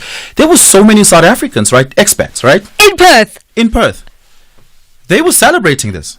They were flying the South African flag. Yes. But it must be clear, the South Africans that are in Australia living there are the ones that said, let's leave this asshole country, South Africa. What? They affected. Yes. Yeah, the Donald Trump thing. But they're proudly South African. Right. They didn't think this country was good enough for them. And so should people who left the country get to celebrate the victories of the country. It's a tough call. People move for different reasons, but we don't know what that is. But if you have moved and you're listening from Perth, let us know. Okay, but listen, the South Africans were there in their numbers and we were grateful for it, so well done to them. Well done for flying the flag high. That's the Springboks after their 2 bonus point victories in Australia. Cheslin Colby, Marco van Staden both stressing the importance of keeping their feet on the ground as they prepare for 2 big clashes against New Zealand. Colby praising the team's depth in many young players stepping up, while van Staden, who scored his 2nd try in Perth, echoed that sentiment. Coach Rassie Erasmus lauded the players for their character, especially after facing tough conditions. The Boks will reassemble in Johannesburg this Thursday to begin preparations for the All Blacks test. That's on the 31st of August. Here's Coach Rassie Erasmus. At the moment, people start writing them off. I saw last week when they lost, a lot of people had a lot of stuff to say, but then they got knuckled down and said, let's show you guys today. And then they put proper points against Argentina, and we play them at the altitude, and then in Cape Town where they're probably a bit comfortable. A lot of them enjoy it there. So a massive, almost a mini series against the All Blacks. So yes, we're in for a tough 3 weeks. More rugby. It was an action-packed weekend in the Currie Cup. The Bulls remain at the top of the table, defeating the Pumas 40-24 in Nelspruit. But the spotlight was on the Lions, who dazzled fans with a 41-22 win over Western Province, with Renzo Duplessis scoring a hat-trick at Ellis Park. The Sharks also stunned the Cheetahs with a 25-20 victory, continuing their impressive turnaround. With the semi-finals approaching, the race for home ground advantage heats up. The Bulls face the Griquas next, while the Lions and Sharks aim to keep their winning streaks alive. And winning streak it was for the Proteas. They clinched the Test series against the West Indies with a thrilling 40-run victory in Guyana. Keshav Maharaj taking 3 wickets, including the crucial final one, making him South Africa's leading Test spinner with 171 wickets, surpassing Hugh Tayfield's 65-year record. Maharaj was named player of the series with 13 wickets in total. Vian Mulder also impressed, earning player of the match for his all-round performance with 34 runs, 6 wickets and 3 catches. South Africa's Dricus du Plessis successfully defended his UFC middleweight title, defeating Israel Adesanya in a gripping 4th-round submission at UFC 305 in Perth, with Springbok captain Siya Kolisi and vice-captain Eben Etzebeth cheering him on. Du Plessis overcame early challenges, executing a rear naked chokehold to force Adesanya to tap out. Du Plessis praising Adesanya, calling him one of the greatest strikers in the division. This man has done so much for this sport. And I'm really sorry that it came across that I disrespected the fact that he's from Africa. That was never my intention. Tonight Africa would have won regardless. But tonight South Africa was the victor. It was an honor for me to share this cage with a legend like that. I have the utmost respect for him, warrior to warrior. That's how we wrap up sport on SAfm Breakfast. I'm Zai Khan. The Business Update on SAfm. In fact, I want you to send me a WhatsApp voice note. Tell me, do you think that South Africans that left South Africa and defected to Australia, especially those who did it in the late 90s, early 2000s, those ones who left because, they thought, this country is going to the dogs. Those ones who went specifically to Australia, do you think they should get to celebrate the victories of South Africa, especially sporting victories, and claim the flag? I'd love to hear from you. 0614-104-107. Yep, and Dowling is back with the business update. Dowling, we start with what could be a very pivotal merger in South Africa. Sanlam getting closer to closing the SApol deal, which would boost the Sanlam's insurance and employee benefit business tremendously.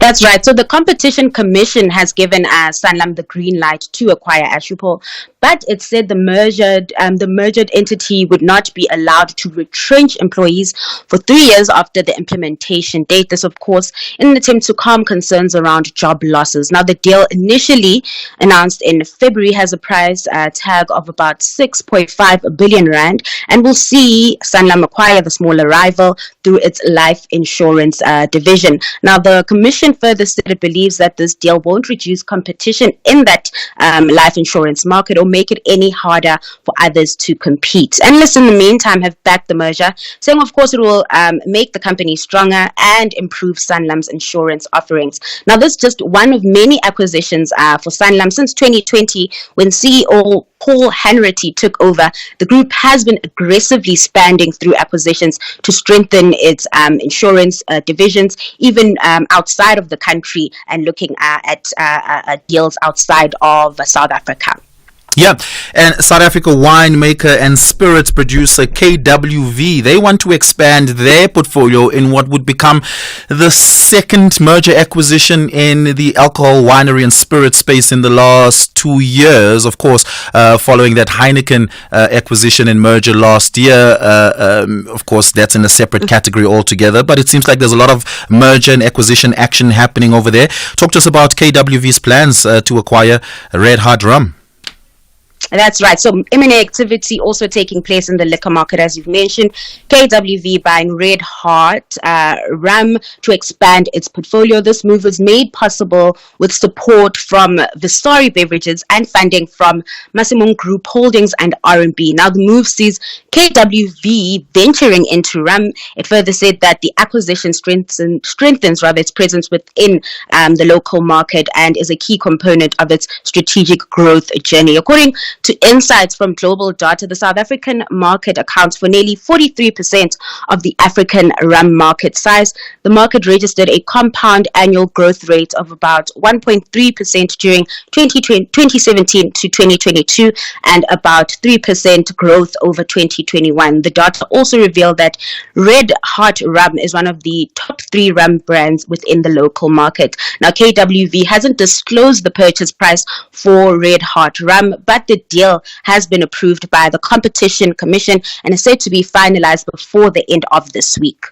Yep. Let's take a look at those indicators. Of course, South African traders will be waking up to a well-performing rand, having reached its best performance in the last year. Trading this, it will open this morning at 17 rand 84 cents. It hasn't performed this well since 2019 August.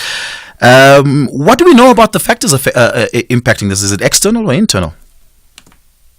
It's mostly external, but it's building on to what we've seen locally, because we have seen the optimism post the formation of the GNU and post-elections just filtering through, and we've seen international investors kind of taking up local assets as well as, just helping boost the rand. We've also seen upbeat data from last week, US inflation indicators, retail sales, PPI, just coming in softer than expected. Retail sales, in the meantime, were up, and this just boosted the bets for a Fed rate cut come September. Now, kicking off with those market indicators in Asia, markets were mostly in positive territory. The Japanese Nikkei, however, one of the only indexes in the red, down 1.5%. We're seeing investors book profits after the index's 5 sessions of gains.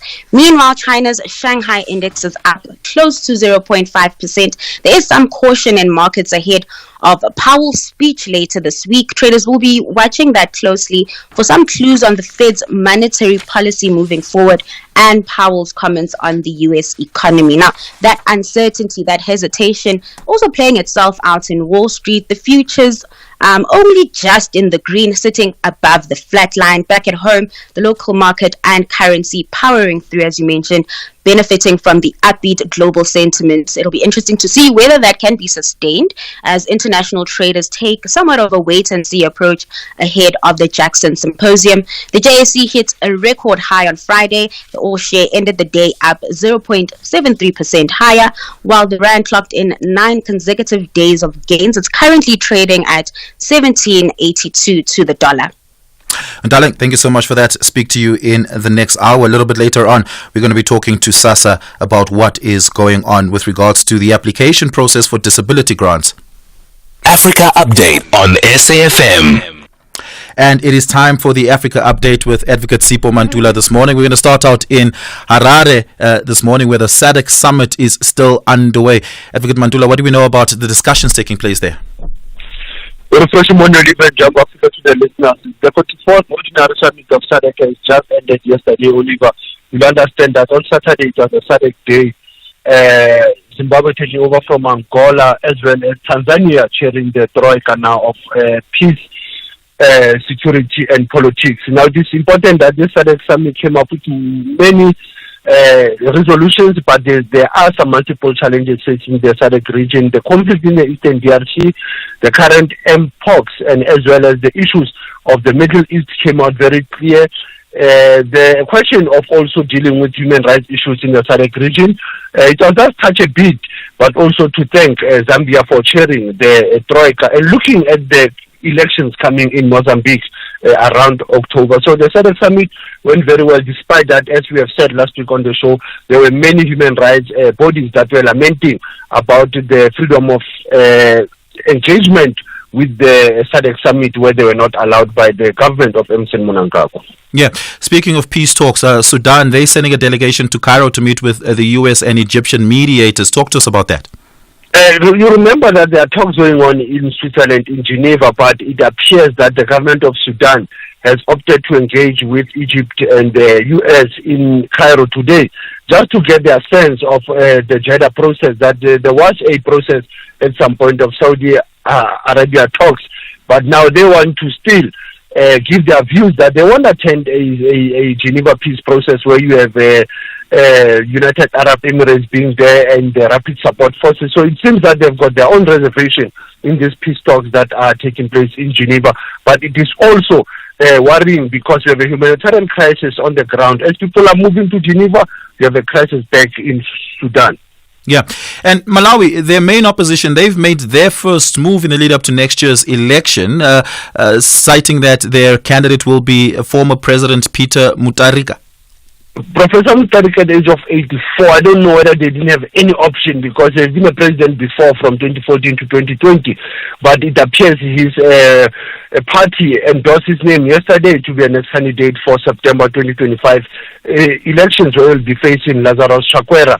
Like I said to you before, he's a former president who dealt with issues of infrastructure.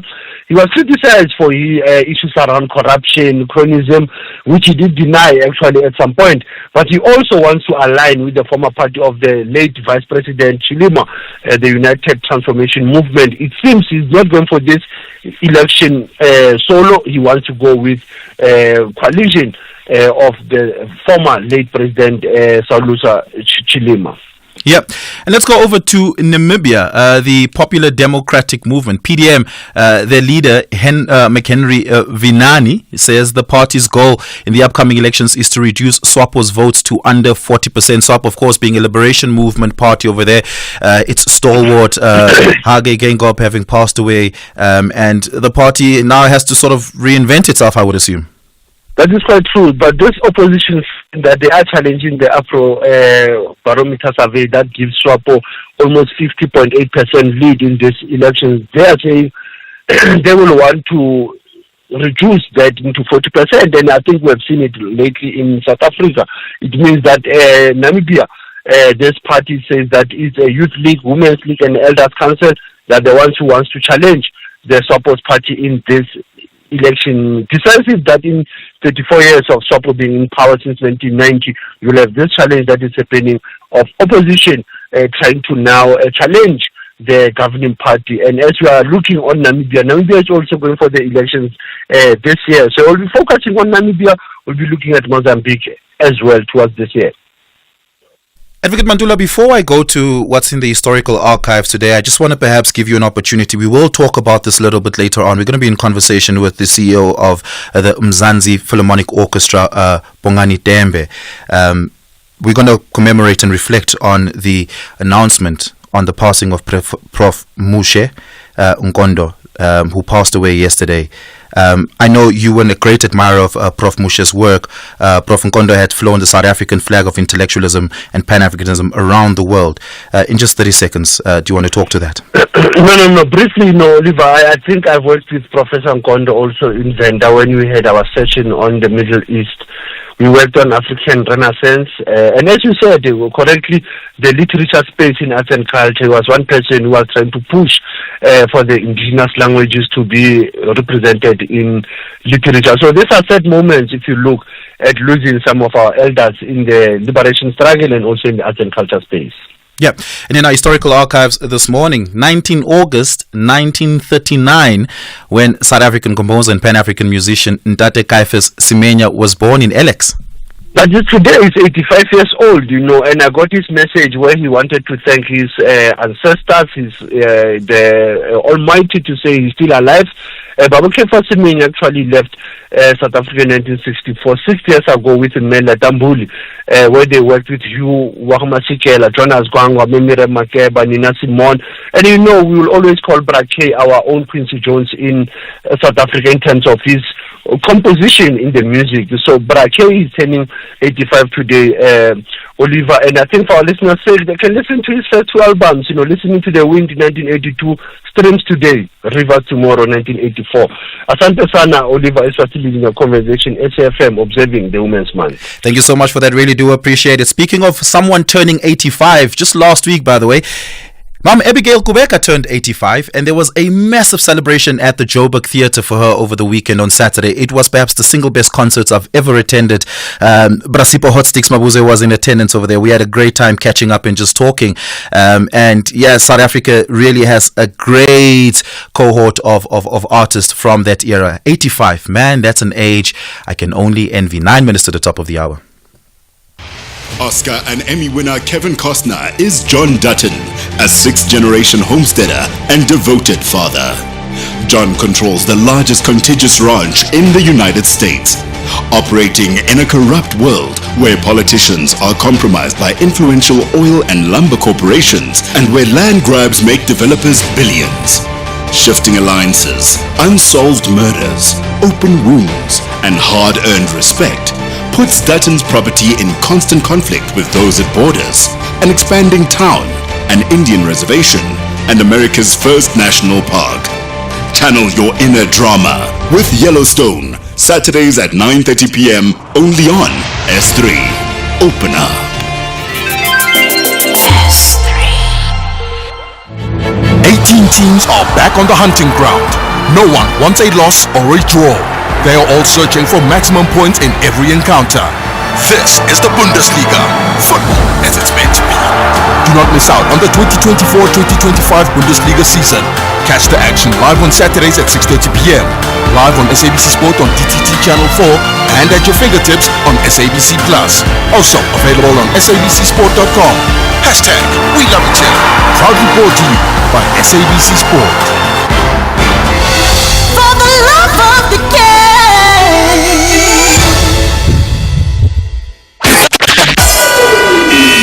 SAfm, guiding you through the rush hour traffic.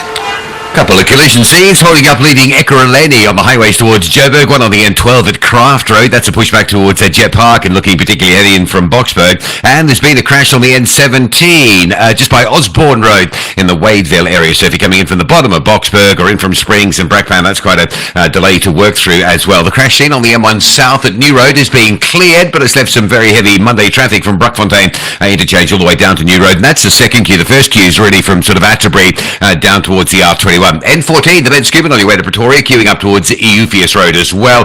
A lot of pressure heading north around Durban today. An earlier crash at Tweedy Hill, just keeping things sluggish. The M4 Southern Freeway going in now heavy at Kongela and Umbilo. That's due to the demolition of the China Mall area. And all sorts of problems around Spaghetti Junction today. There's a crash on the N3 after Spaghetti Junction down towards the Pavilion Mall. So you've got a backlog of traffic from Sherwood moving through 4 level towards the mall, and that's having an additional impact on the N2. It's queuing heavily from Clare Road Bridge to get through into the N3 outbound and the N2 northbound, just pushing a queue, the sort of daily roadworks queue back through the M7 and back towards Cement Factory, and that's largely because of problems getting off the N2 and onto the N3 into that collision as well. Cape Town, the mist still lingering. It is very heavy this morning, so just take it easy. Give yourself plenty of time to get through. Breakdown on the N7 north of Bosman's Dam, a stationary truck there, so that's a heavy backlog from Goodwood. And there's been a crash heading out of town before the R44 Club Mutts exit on your way to Paarl. The road is now closed back at the Kliphevel exit, so you've got a queue out to Kliphevel, and you've got other motorists and truckers stuck between Kliphevel and the closure going into Club Mutts. Rob Byrne, SAfm Traffic. 20 outfits of the Premier League are back on the battlefield for another spectacular season, with ambitions to play the world's most competitive and compelling football. Rodri! City 3! West Ham 1! This is the massive fight for the ultimate glory. Caicedo, is he going to try and beat him from inside his own arm? Oh, Moises Caicedo! I can't believe it! What a way to score your first Chelsea goal! Experience the 2024-2025 Premier League season on Saturdays at 3 p.m. live on SABC3 and at your fingertips on SABC Plus. Also available on sabcsport.com. Hashtag We Love It Here. Proudly brought to you by SABC Sport. For the love of the game! Feel Good Fridays just got even better with a brand new Espresso newsletter, the Feel Good Fix. Delivered to your inbox every Friday, it is your weekly dose of joy, entertainment, and local flair. Subscribe now at expressoshow.com and never miss a moment. From heartwarming stories to tasty recipes, it's all there waiting for you. And remember to tune in to the Espresso Morning Show weekdays from 6 to 9 a.m. on S3, and let's start your day right and channel your inner feel good.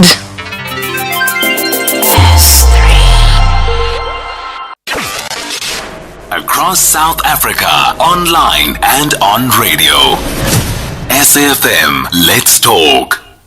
4 minutes to the top of the hour. The South African Social Security Agency, SASSA, they've assured those applying for disability grants that the doctors and nurses that are being used to assess them have been properly trained. This after the public had lamented the quality of assessors in this instance, specifically with regards to lesser known disabilities. Joining us to give us clarity on that is Paseka Letsatsi, the spokesperson of SASSA. Paseka, good morning. Thank you so much for your time. Really do appreciate it. You want us to clarify the competence of the assessors? Good morning, and thanks for having us. We do have the health professionals who are properly trained. We have a relationship with the Department of Health. We also contract these health professionals so that they understand the legislative framework. And we do understand that people will be aggrieved if they are turned down, especially those whose application did not succeed. But we want to advise individuals who make applications that if they feel aggrieved and they want to appeal, there are processes which must be followed so that their matter can be resolved. Is there a dispensation within which those who are aggrieved and want to appeal can use their own health assessors, which are more suitably placed, specifically those with long-term disabilities, especially disabilities that are not conspicuously visible, for instance, that such as brain damage to an extent that it doesn't, create impairment in bodily function. But nonetheless, it is a disability that takes away their ability to enterprise and have meaningful employment. Is there a dispensation that allows applicants to seek assessment from their own medical professionals? Yeah, at the beginning, people used to go to their own health professionals to get those certificates, but we then realized that we are opening doors for fraud. I'm sure me and you know that there are people who go to some doctors, those who have babalas on Monday and say they are sick, and then they get a notice that they cannot report for work. But I may even give you some very shocking statistics that in one area, I won't mention the place, would have experienced some years back that majority of people there suddenly qualified for disability grant, only to find out when we made the investigations that it was just a collaboration or an engagement which is illegal with the doctor. So hence the organization took a decision that we need to train these doctors properly. They need to understand the legislative framework and then make an assessment properly. But we are saying people, if they are aggrieved, they've got the leeway to make sure that they approach proper channels so that their matter can be resolved and be treated fairly. Yeah. Just lastly, how many appeals processes has the department, SASSA, that is, processed over the last 12 months? I would not have the figure, but it's not a huge number of people who appeal, and some of them would be successful, but unfortunately some of them will be turned down because sometimes there's a confusion in terms of what is a disability grant. People think that if you are sick and so forth, you can then be able to apply for the grant, but we agree that at some point we may need to collaborate with the communities so that we do the beneficiary education. In this instance, we are able to take people into confidence, and they must understand what the processes are followed and how do we assess and make sure that this grant is applied. Paseka Letsatsi, thank you so much for your time this morning. Appreciate it. Spokesperson of SASSA. Listen to this. Essential cover from Outsurance pays out claims in cash, allowing you to choose your own panel beater. SMS CAR to 43187 now. It's 8 o'clock. Let's take your latest bulletin.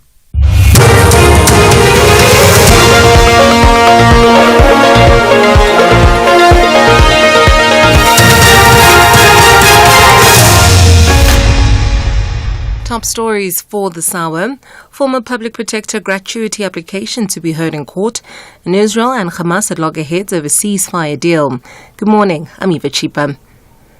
The High Court in Pretoria will hear former public protector Busisiwe Mkhwebane's urgent application against the Public Protector's Office to have her multi-million rand gratuity paid out. Mkhwebane was impeached from office last year for misconduct and incompetence following a Section 194 parliamentary inquiry. SAfm Breakfast reports. Mkhwebane has stated in her founding affidavit that she is entitled to her gratuity despite the Office of the Public Protector believing otherwise. Mkhwebane's gratuity has been estimated to stand at 10 million rands. However, Public Protector Koleka Gcalega says in her affidavit that Mkhwebane is not entitled to the multi-million rand gratuity as she did not vacate her office but was rather removed. Mkhwebane will be represented by Advocate Dalim Mpofu, while the Office of the Public Protector will be represented by Advocate Tembeka Ngcukaitobi. I am SAfm Breakfast in Johannesburg. The inquest into the death of 21 young people at Enyobeni Tavern in 2022 is set to resume at the East London Regional Court, sitting in Dantsane. The court will continue to hear the testimony of a former employee at the tavern, Dandazo Mangoma, who last week testified that underage patrons were present inside and outside the venue. He told the court when bouncers were not able to handle the crowds, he also assisted, but it was in vain. One of the parents, Ntombizonke Makakra, says the inquest is drawing them a picture of what really happened to their children. The proceedings are still going good for us as parents. Remember, we were in the dark corner. So at least now they are giving us a clue of what had happened at Enyobeni that led to the death of our children. So far they are still going good, and even with the witnesses that they have already testified, giving us at least a little bit of clue as to what happened. The Senzo murder trial will resume at the High Court in Pretoria this morning. The case was adjourned last week to allow the defence to view contents from a disc supplied by state witness Colonel Lamberta Steyn. The retired cellphone data analyst was recalled to the stand to clarify evidence pertaining to alleged communication between Mayua's former girlfriend Kilukumalo and accused number 5 Ezokuhle Ntuli. Ntuli and 4 others are on trial for the murder of the Bafana Bafana captain. In other news, ANC President Cyril Ramaphosa says the party is working towards reclaiming its presence in KZN after it suffered a huge loss during the May general elections. The ANC President led a visit to the province by the ANC's National Working Committee over the weekend. The 2-day engagement was aimed at assessing the state of the province's performance after the recent elections. Ramaphosa says the ANC needs to strengthen its structures. When we have a strong ANC, we can then improve the capacity of government and get government to serve the interests of the people of South Africa. And we now have a great opportunity to do so, working together with others in the Government of National Unity. There's a great deal of enthusiasm, even at that level. And we are now raising the whole level of activism at branch level. And lastly, looking further afield, Israel and Hamas have accused each other of blocking a ceasefire and hostage release deal for Gaza as the U.S. Secretary of State Anthony Blinken starts his visit to the region. Blinken will hold talks with Israeli Prime Minister Benjamin Netanyahu today, which correspondents say could be difficult. The BBC's Tom Bateman reports. Anthony Blinken is attempting to maintain pressure on the Israeli leader to say that now is the moment to drop any more attempts to squeeze out last concessions and take a deal. The Americans hope they can get this deal over the finish line, perhaps as soon as this time next week. But that level of optimism is not shared by the Israeli leadership nor Hamas. Each accuses the other of obstinate cynicism and blocking a deal.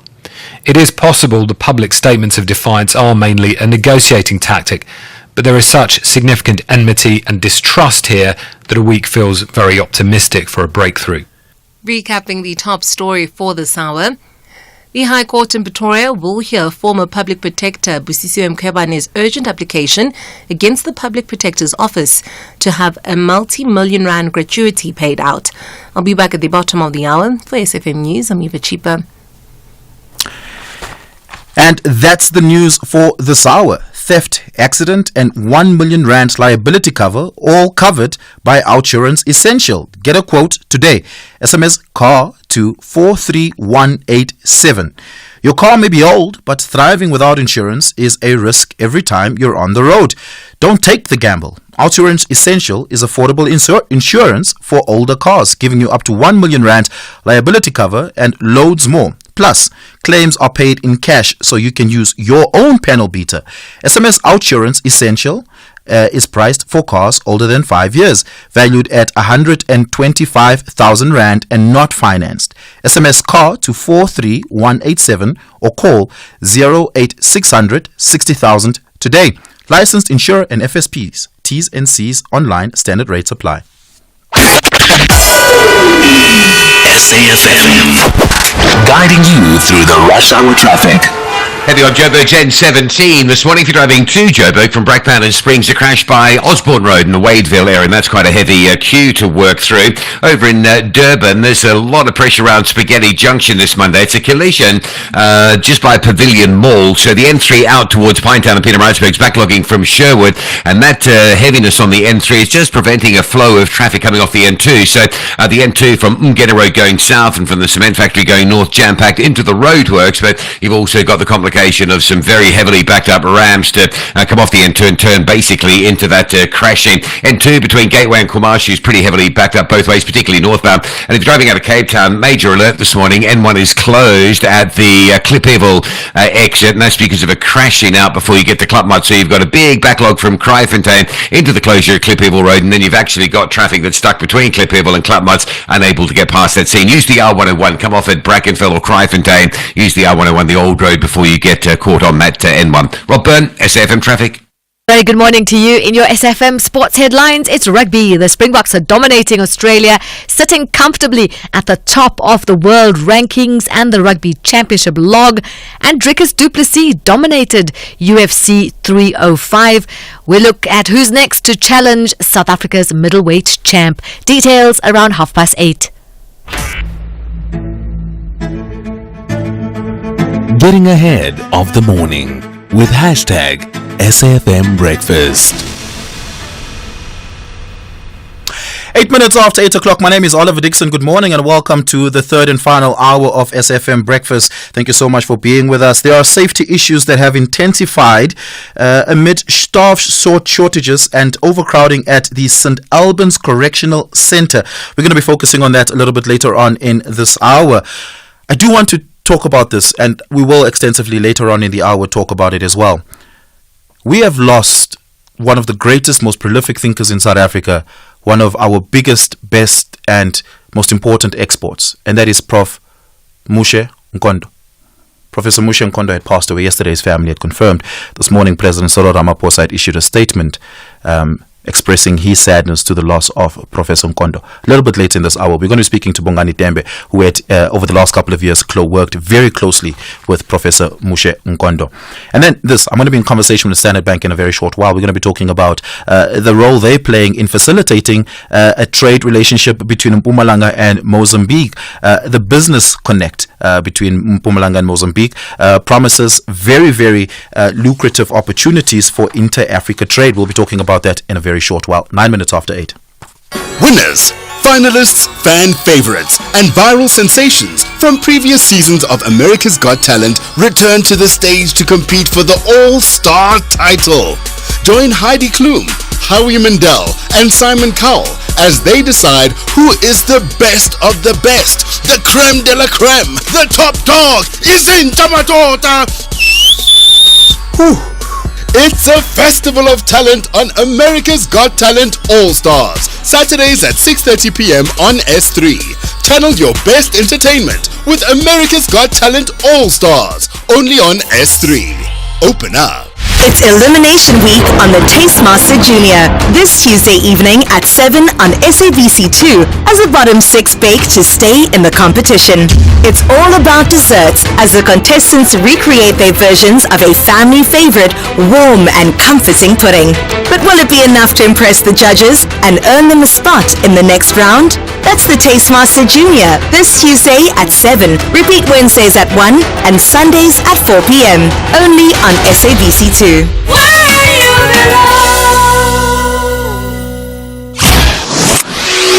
SAfm.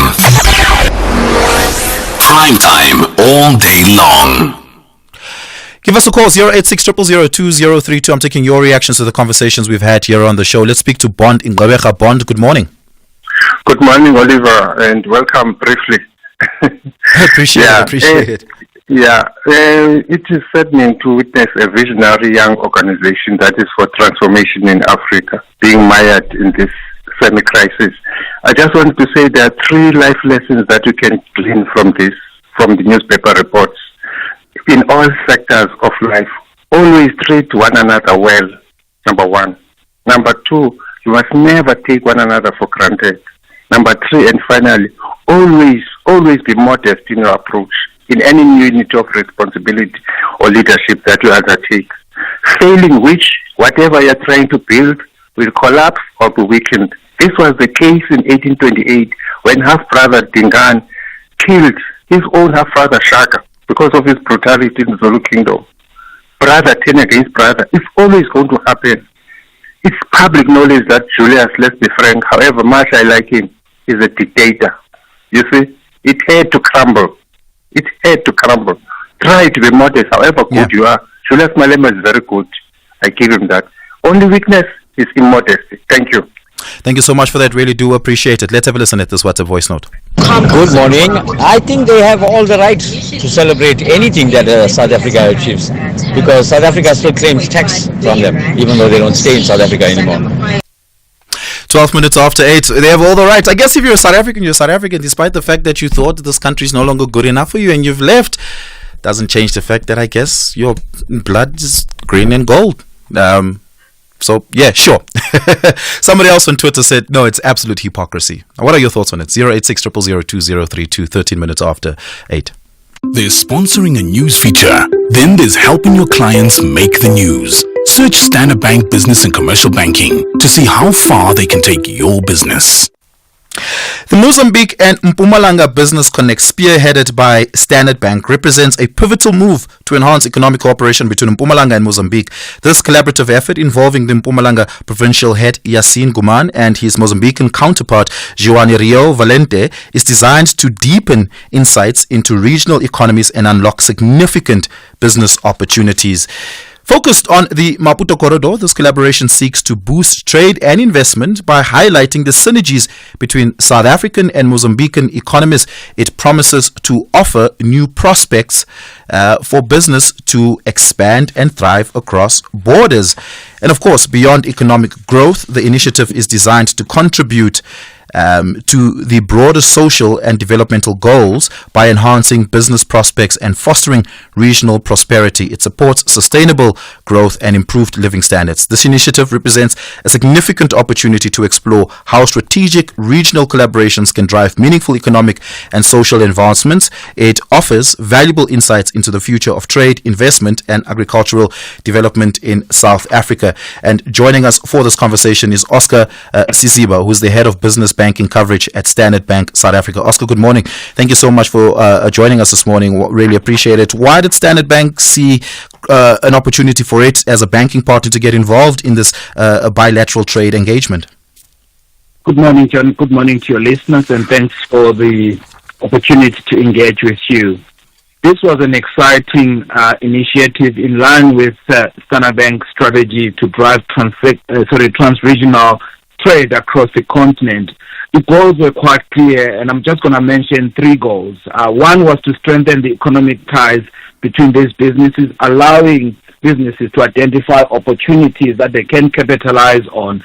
As you would know, the Maputo corridor is an awesome facility. It gives the 2 countries a great opportunity to do more trade and increase volumes.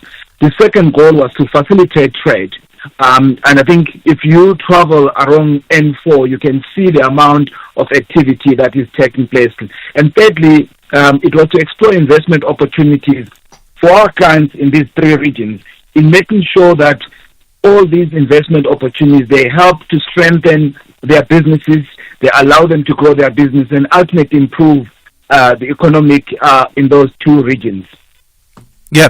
Talk to us about very specifically the focus on the agriculture for economic development. What opportunities exist very specifically in the agrarian economy in this bilateral engagement? On agriculture, as you would know, Oliver, that agriculture holds an immense role and the potential for economic development in the continent. The two regions have a big agricultural businesses that they're running across the continent, and the role that agriculture plays in these areas is extremely important. If you know, agriculture, employs, a lot of people in terms of dealing with unemployment and also addressing poverty in these areas. I think it drives the economics for both regions quite a lot.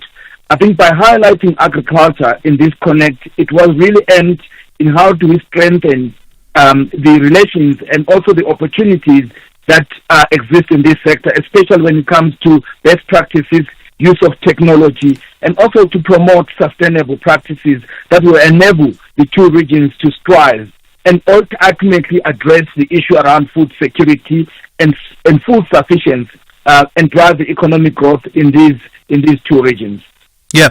How do you measure success over here? Is it by the number of businesses that begin to participate in this export corridor? I think the success will be measured about the number of partnerships that get established in these two areas. More importantly, what are those partnerships and what are they addressing? The second is a number it's gonna be addressed by the success of looking at the trade and investment matrices. We're definitely going to monitor the volumes and the transactions that are taking place and the new investment that are coming through into this corridor. The third one is really around sector-specific outcomes. Given the focus on agriculture, we'll definitely assess the specific impact, and this will be measured around some of the practices, the technology adoption, and the development of value-added products. And these will definitely be areas that we're going to focus on as a bank to see the success of this initiative. Yeah, and just lastly, there are various trade regimes through which South Africa has a relationship with Mozambique, right? We have the South African Customs Union, through which both countries are members of, and then there's also the SADC trade regime that exists, but also the African Continental Free Trade Agreement. How does this provincial to national or provincial relationship with Mozambique fall into any of those trade mechanisms and regimes that exist? And how does Standard Bank facilitate it within those prescripts? Firstly, I think it's important, Oliver, that I mentioned that all of these activities are well aligned with these regional goals. There's obviously broader economic integration goals, such as those set by the African Continental Trade Free Trade Area, and we make sure that most of these things are assessed and aligned to those. This involves assessing progress towards the increased African intertrade and improved economic collaboration. But basically, all of these activities are built around some of the frameworks that have been set up in these agreements that we have in place. Yeah, that's where we're going to have to leave it this morning. Oscar, thank you so much for your time. Really appreciate it. Oscar Siziba is the head of business banking coverage at Standard Bank South Africa. There's listening to the news. Then there's making the news. Grow your business into the next big thing with Standard Bank Business and Commercial Banking. When you choose Standard Bank Business and Commercial Banking, you get access to our transactional banking solutions, Accessing our transactional banking solutions means you'll get a dedicated manager from the country's best relationship bank. When you have a dedicated relationship manager, their business is to understand your business and its financial needs. By understanding all your needs, they can connect you with the right sector and product experts across 15 key African markets. You see, there's transactional banking, then there's transactional banking with us. Search Standard Bank Business and Commercial Banking. Standard Bank is an authorized FSP and registered credit provider. T's and C's apply. SAfm 104 to 107 nationwide. Weeknights on S3 are all about winning and winning big with Wheel of Fortune. For the first time in South Africa, Wheel of Fortune is on S3, Monday to Friday at 7:30 p.m., where Rorisang has South Africans locked into the world of word puzzles. Watch contestants spin the wheel to stand a chance of walking away with 100,000 Rand or a car valued at over 500,000 Rand. You can also be part of the show and win big. To be part of the show, log on to wheeloffortunesa.tv and let the wheel decide your fate. Channel your inner wordsmith with Wheel of Fortune SA on S3. Open up. 37-year-old Tebogo got a really great deal on his car insurance premium from Outsurance. He pays an amazing 762 Rand per month to insure his white 2018 Ford Figo Ambient. He now has extra cash every month to go out for a meal with his friends. Get an Outsurance quote today. SMS out to 30754. That's out to 30754 now. Licensed insurer and FSP. T's and C's online.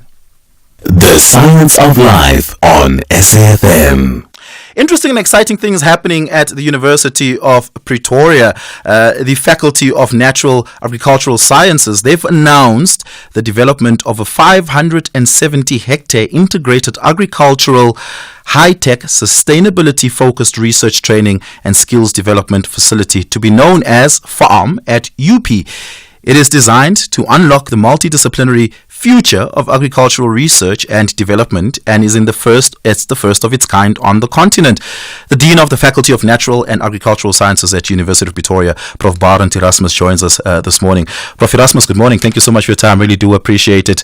What does an interdisciplinary facility like this look like? What are the various elements that you bring to the table?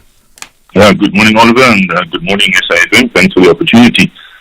We've seen a real gap and an opportunity here. There's a gap in how we do research and the type of science needed, and then there's a gap in how we train students and also vocational training in the large agricultural community.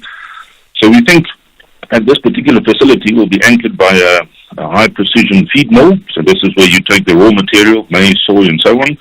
You make actual pellets and feed. There's some additives involved for particular elements of making your animals perform better, and then downstream you can then produce the feed for a dairy, for a feedlot, for sheep, for cows, and for chickens.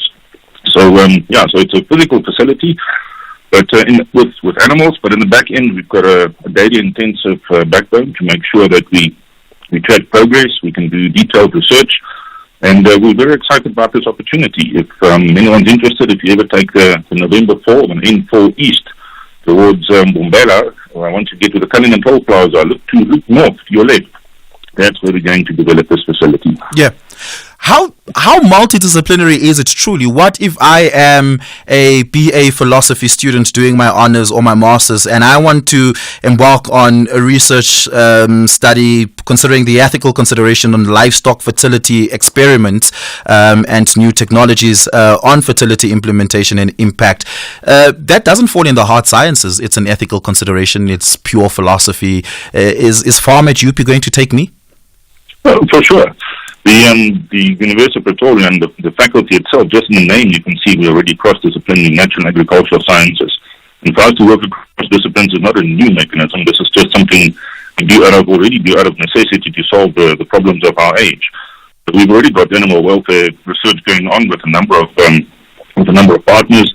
We've got some engineers working in some of our genetics lab, helping us with large data problems. And the same will apply to Farm at UP.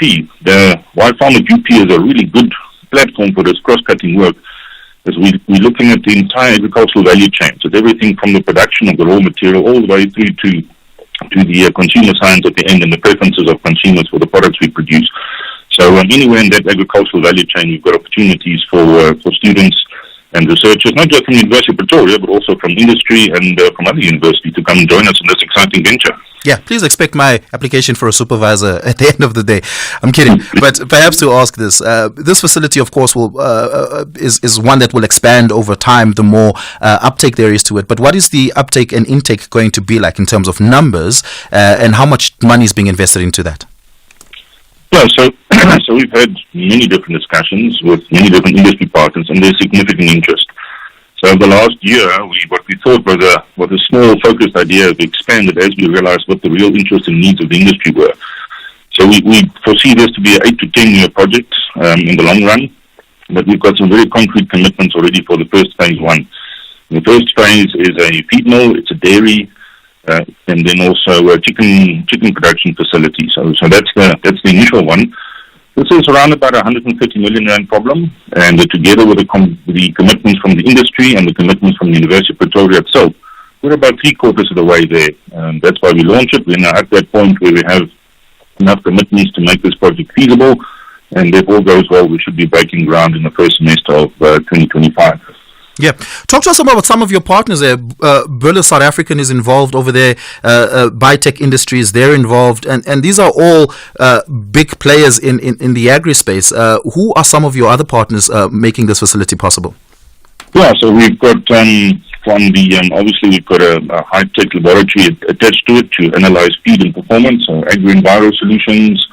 Then we've also got a partner on the automation side, Automol, Biotech Industries. Anchor partner for us is Burla South Africa on the feed mill manufacturing side, Kemen, Roman, and White Cattle South Africa. So these are all partners that have expressed interest, and we're in the middle of contracting the details with these partners.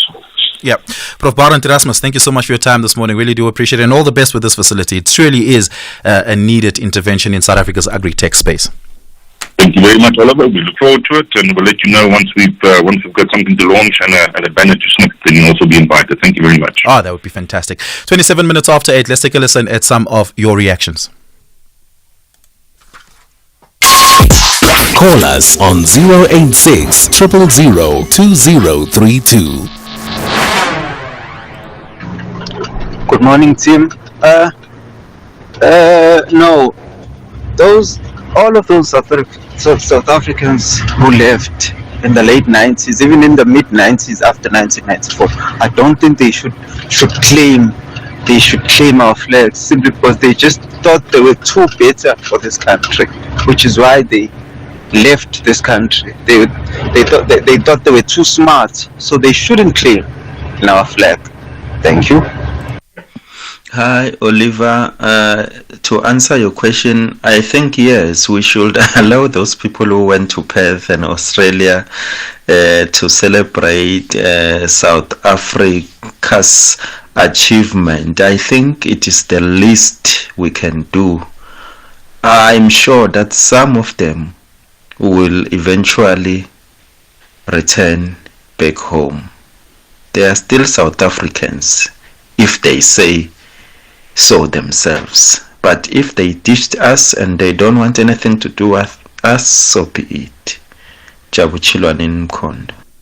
Okay, let's take some of your calls. Let's go to the lines. Magdalene in Bloemfontein, good morning. You want to comment on security in South Africa? What's your thinking this morning? Good morning, Oliver. I didn't mention my name, but this guy is good. Maybe it was somebody from Bloemfontein, but fortunately they know my name. Thank you. Oliver, tell me, we've been battling about this thing of security in South Africa because of the open borders, which are not well controlled or effectively controlled. I appreciate and I applaud the manner in which the Libyans are removed from South Africa. But is it still not yet right for us to can say, even the manner in which the Operation Dudula is trying to clear and clean Jabavu because of the incident. I'm saying because of the incident of shooting a young man. Are we supposed to just wait for an incident in order for the government to cooperate with us, the South Africans. Yeah. Because now we are not secure anymore. I'm worried. If my child has to go to the shop, it's a girl child, is she going to come back or not? You get the point? So when are we going to secure South Africa and keep also the economy of South Africa to the South Africans? Is Operation Dudula not a right way of trying to say the manner in which you remove the Libyan? Why can't you also cooperate with us when we call on saying we need our economy back, we need our safety back? Can I just give one comment? I think your concern is a valid one and an important one, and I think it's important that we secure our borders. Obviously, the sovereignty of the country depends on that, and may do well in terms of mitigating against certain crimes in the country, but that doesn't mean that crime goes away. The safety of your girl child will still be of serious risk, despite the fact that there are no foreign nationals in South Africa. If we look at the femicide, murder and rape stats against women at the hands of South African men, by the way, in jail, many of them, one would have to say that we still have a problem, right? So those two conversations are not mutually exclusive, and I think we must have them at the same time concurrently. Yes. Can you give me a chance, Oliver? Very briefly, Oliver? I have to go on to the headlines. Yes.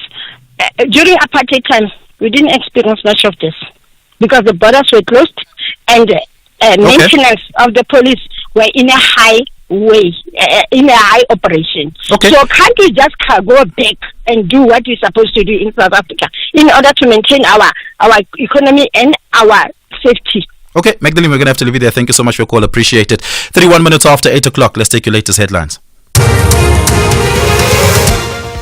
In news making headlines for this hour, Gauteng ANC chairperson Panyazile Sufi says there is a lot to learn from Floyd Shivamba's departure from the EFF to the MK party. He was addressing delegates at the PEC Lekgotla, which ends in Boksburg, east of Johannesburg today. In other news, the High Court in Pretoria will hear former Public Protector Busisiwe Mkhwebane's urgent application against the Public Protector's Office to have her multi-million rand gratuity paid out. And lastly, Gauteng police have arrested a 40-year-old Zambian national at the OR Tambo International Airport yesterday for his alleged involvement in a number of kidnappings in the country. Police believe the suspect is the ringleader behind a kidnapping syndicate targeting businessmen. I'll be back at 9 for SAfm News. I'm Eva Chipa. SAfm, guiding you through the rush hour traffic. Good morning, here's the big ones. Joburg starting to ease generally, Gauteng starting to ease, but there is a crash on the N12 at Rondebolt Road, so a delay coming out of Benoni from Atlas Road. The Bike 1 is probably the heaviest. Traffic has been busy all morning today, still sitting from Boysons through to about just after, about Oxford Road actually in Parktown, so very heavy up through the Crown interchange area. Durban under a bit of pressure, a lot of pressure in fact, through Spaghetti Junction. It all stems from a crash on the N3 between 4 Level and Pavilion, so the N3 going out through the interchange is jam-packed, queues from Sherwood, and that's keeping traffic levels and pressure really high on the N2 because you're really struggling to come off the N2 highway and turn into the N3. You're basically turning straight into a very heavy queue of traffic on the N3 outbound. So the N2 from Inlander Road coming south and from the M7 going north staying under pressure. Also a little bit of a hold up further up between Queen Nandi and Gateway after a breakdown on the road to accept broken down vehicle has just been cleared. Cape Town, the mist is still lingering quite heavy, so take it easy. Give yourself time to get through everything, particularly the highways on a go slow because of the poor visibility. Stationary truck N7 north at Bosman's Dump stays heavy from Goodwood, and a crash, a big one before Klapmuts to the R44 exit on your way towards Paarl. The road is closed back at Klippevel, and there's a really heavy delay. The queue on your way to Paarl this morning forms up from around Brighton Road, well back in the Kryfontein area. Rob Byrne, SAfm Traffic. This is SAfm Sport with Sai Khan. A very good morning to you. The Springboks wrapped up a successful tour of Australia with a 30-12 victory in Perth, securing 2 bonus point wins and cementing their place at the top of the Rugby Championship log. With this win, South Africa also holds strong at the number 1 spot in the world rankings. Coach Rassie Erasmus praising the team's resilience, especially in tough weather conditions after losing captain Salman Murat to concussion early on. The Boks are now preparing for a thrilling clash against the All Blacks Blacks at Ellis Park on August 31st. More rugby news. Former Rebels and UCT Ikey's head coach Kevin Foote is reportedly tipped to take charge of the junior box. According to reports, Foote is favoured to replace Bafana Nhleko pending approval from SA Rugby's executive committee. Nhleko, who is highly regarded within SARU, is set to coach the Springbok women's team alongside Space de Bruin, both awaiting final approval. Meanwhile, Philip Snyman is expected to be confirmed as the permanent Blitzboks head coach. South Africa's UFC middleweight champion Dricus du Plessis retained his title in style, submitting Israel Adesanya in the fourth round at UFC 305. Now the big question is, who's next? The top contenders include Sean Strickland, the man du Plessis took the title from, Brazilian powerhouse Alex Pereira, and New Zealand's Robert Whittaker, who du Plessis feels is the most deserving. UFC President Dana White promised a title defense in South Africa, and fans are hoping it becomes a reality. Soccer action. Misfiring Orlando Pirates kicked off their CAF Champions League campaign to a disappointing start. They were held to a goalless draw by Madagascar Minnows Disciples FC at Côte d'Ivoire National Complex in Mauritius yesterday. The first leg of the prelim rounds was staged in Mauritius due to a lack of facilities that meet CAF standards in Madagascar. Now Pirates will be aiming for an improved display at their host Disciples in the second leg at Orlando Stadium on Friday night. Meanwhile, South Africa's under-17s men's national team, Amajimbos, they beat Lesotho 3-1 in their second friendly match at the UJ Soweto campus as the team continues with preparations for the COSAFA Under-17 Championships to be held later this year. Elsewhere, Enzo Maresca lost his first Premier League game in charge of Chelsea as Manchester City beat them 2-0 at Stamford Bridge, beginning their latest title defence in style. City's superior quality and game management ultimately won out in a battle between Pep Guardiola and another coach formerly under his tutelage. We have tennis action. Arina Sabalenka defeating the world number one Iga Swiatek 6-3, 6-3 to reach the final of the WTA and ATP Cincinnati Open. Victory by the double Australian Open champion put Sabalenka into today's title match with American Jessica Pegula, who defeated Spain's Paula Badosa. And Paralympic news. With the Olympic beach volleyball barely over at the Eiffel Tower Stadium, workers are already at work to convert the pitch to host the Paralympic blind football events. The blind football event will begin at the foot of the Eiffel Tower on the 1st of September, with the final scheduled on the 7th of September. The Paralympics, which brings together 4,500 athletes, will begin on the 28th of August with the opening ceremony set to happen, and that's at the Champs-Élysées and the Concorde Square.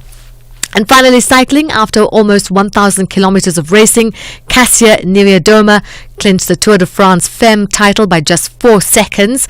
Dutch rider Paulina Royakkers came second on the stage and third overall, while Evita Music of France finished the stage in third place. Here's the race winner, Kasia Niewiadoma.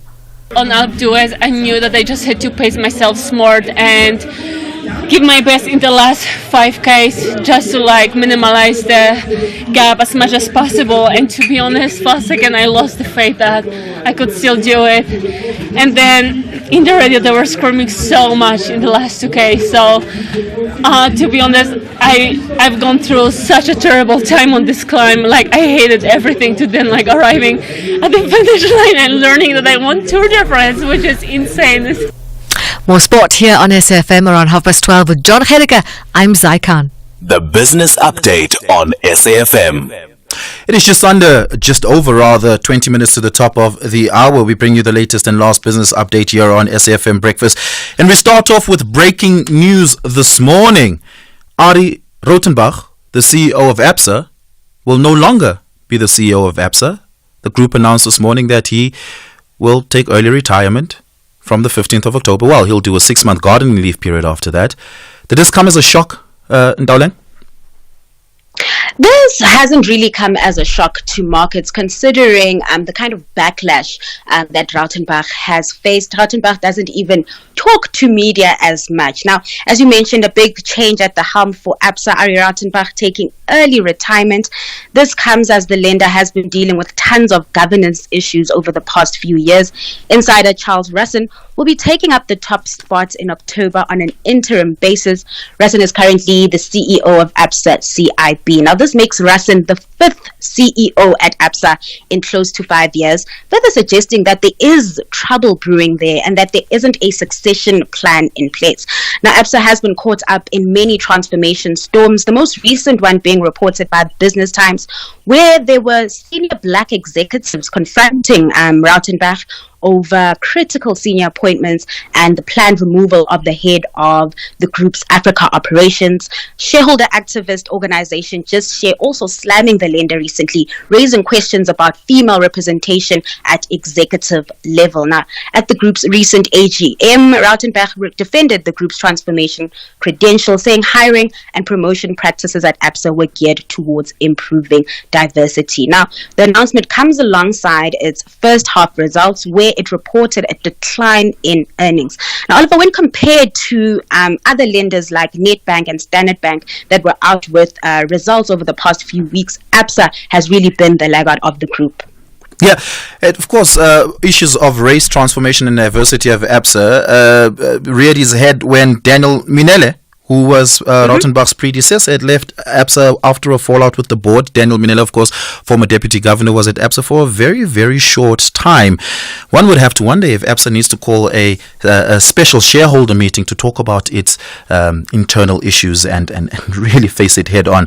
But let's talk about the rand. Despite Absa's woes, South African trade institutions and financial institutions this morning will have to figure out how do they benefit from an ongoing rand against the US dollar rally. Talk to us about that strength and performance.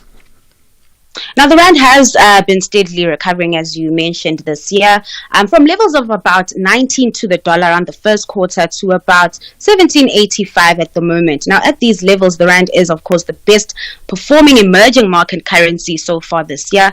It's also clocked in its longest rally in over a decade. Now, there are a number of factors driving the strength. On the local front, we've seen sentiment improving post the formation of the GNU. Now, the post-election optimism really boosting sentiment for the country from about June. Now, upbeat sentiment has resulted in an expectation of large inflows coming into the country, with these gains extending beyond the currency. Recently, the CEO of the JSE, Leila Fourie, said they've noted an uptake in local assets and bonds from foreign investors from about the beginning of the third quarter. There's also been a shift in global sentiment. The strength we've seen over the past week has particularly been driven by international factors. US inflation numbers came in softer than expected, and retail sales data came in stronger, further reassuring investors that the US economy is not in danger and that the Fed is closer to starting its cutting cycle. Now, a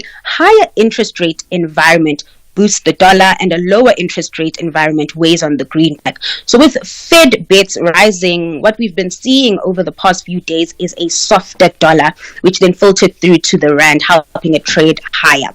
But we all know that, the rand is a silly girl and one of the most volatile currencies. And this has then fueled concerns around whether the strength is sustainable. One analyst has said that the rally could hit a snag when the SARB cuts rate, which then would weigh on the strength of the rand. How much of this can we link back to what had happened in Japan just 2 weeks ago?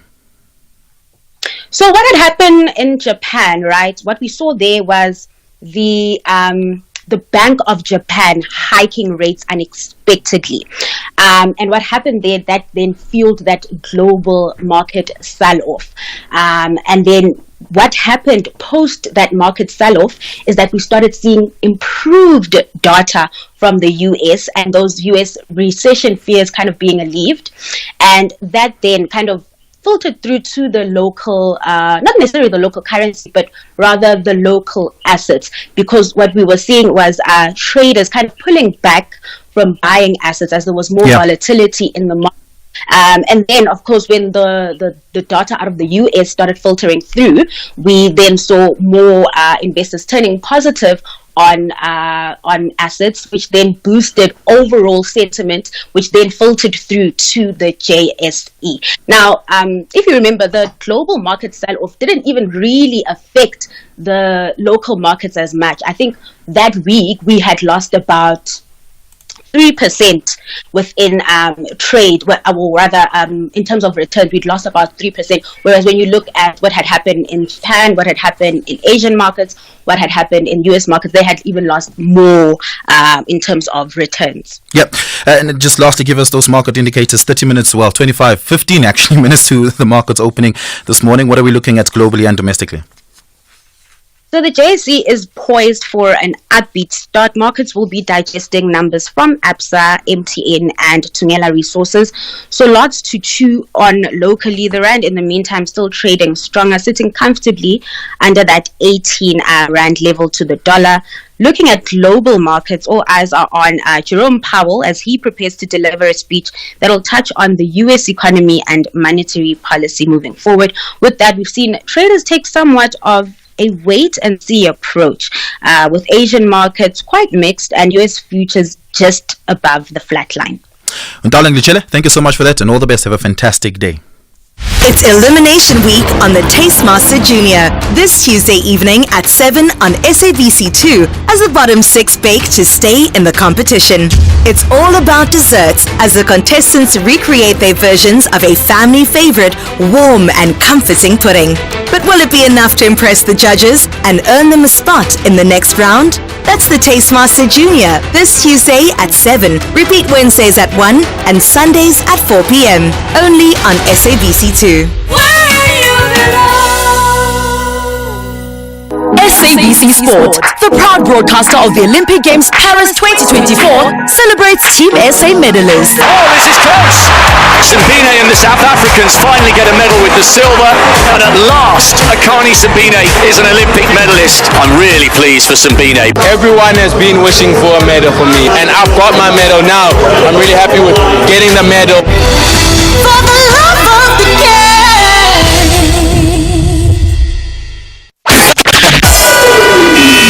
SAfm, guiding you through the rush hour traffic. So been a busy one coming off the East Rand this morning with crashes on the N17 at Wadeville. That's been cleared. A couple of crashes on the N12. There's only one outstanding, but it's causing a delay from Atlas Road down to the crash scene at Rondebolt Road. That's coming into Boksburg from the Benoni area. Now there's some backlogging going on the N3 from Galubis up towards Limbro Park. That's a collision on the N3 North by London Road, just in front of Alex. Durban, the N2 North, the breakdown going into Umhlanga, that has been cleared. It's been replaced by a crash coming out of Umhlanga on the M4, so there's now some heavy delays from the M41 making your way down towards Virginia Airport, and a lot of congestion around Spaghetti Junction with this collision between Spaghetti Junction and Pavilion Mall. It's on the N3 outbound, so that's heavy from Sherwood, and because the N3 is so heavy through the interchange, you're going to sit on the N2 for an extended period of time if you want to come off the N2 highway and merge onto those N3 ramps. So if you're just trying to come off the N2 to get out to Pinetown or Pietermaritzburg, use the Umgena Road exit or the M7. Both of those routes into Pinetown are flowing, and they'll bypass the Spaghetti Junction snarl up. And then Cape Town today, very heavy on your way outbound towards Paarl. There's been quite a big crash scene between the Klippevel exit and the Klapmuts off-ramp. So that section of roadway is closed, and there's a really big delay that extends right deep back into Kraaifontein on the N1 outbound, with motorists having to queue to come off at the Klippevel exit, and then some motorists stuck between Klippevel and the crash scene out at Klapmuts. The N7, the other big problem around Cape Town this morning, with a breakdown at Bosmansdam Road. Stationary truck there on that N7 North, and the queue back beyond Voortrekker Road, back to the railway bridge towards the casino is the backlog there. Rob Byrne, SAfm Traffic. 20 outfits of the Premier League are back on the battlefield for another spectacular season, with ambitions to play the world's most competitive and compelling football. Rodri! City 3! West Ham 1! This is the massive fight for the ultimate glory. Is he going to try and beat it from inside his own half? Oh, Moises Caicedo! I can't believe it! What a way to score your first Chelsea goal! Experience the 2024-2025 Premier League season on Saturdays at 3 p.m. Live on SABC3 and at your fingertips on SABC Plus. Also available on SABCsport.com. Hashtag we love it here. Proudly brought to you by SABC Sport. For the love of the game. 18 teams are back on the hunting ground. No one wants a loss or a draw. They are all searching for maximum points in every encounter. This is the Bundesliga. Football as it's meant to be. Do not miss out on the 2024-2025 Bundesliga season. Catch the action live on Saturdays at 6:30 p.m. Live on SABC Sport on DTT Channel 4 and at your fingertips on SABC Plus. Also available on SABCsport.com. Hashtag we love it here. Proudly brought to you by SABC Sport. For the love of the game.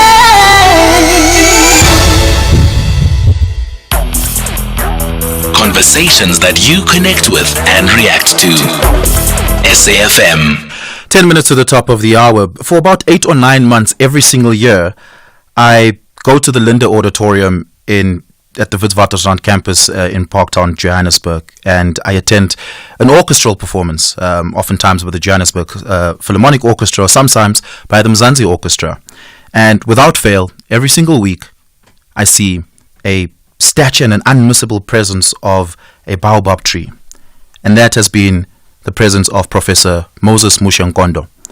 Professor Nkondo passed away yesterday, and this was confirmed by his family. President Ramaphosa had expressed his condolences and sadness to the loss of Professor Nkondo.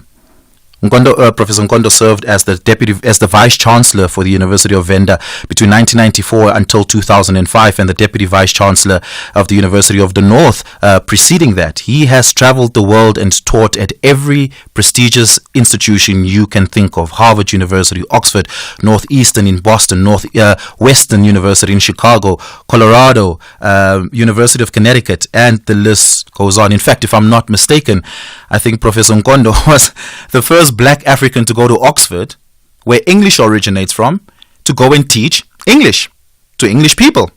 That, I think, just astounded me about the sheer depth of his intellectual prowess, talent, and contribution, not just to South Africa, but to the world. He served on the board of the Mzansi Orchestra. The board chairperson of the Mzansi Orchestra is Justice Leona Thoron, who's joining us now. Perhaps, Justice Thoron, want to give you an opportunity to reflect on your engagements and encounters and experience of Professor Nkondo. Good morning. Yes, good morning. Good morning, Oliver, and good morning to SAF listeners. Thank you very much for this opportunity to pay homage to an eminent academic, a public policy expert, and a dear friend and a colleague. I was deeply saddened yesterday morning when I heard the news of his passing.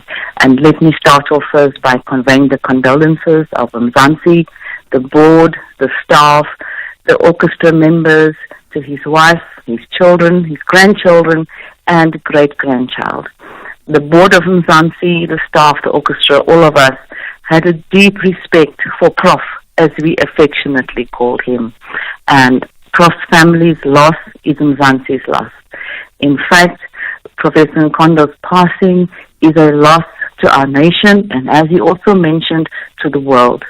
Closer to home, he has made a significant impact in the establishment of our national orchestra, Mzansi.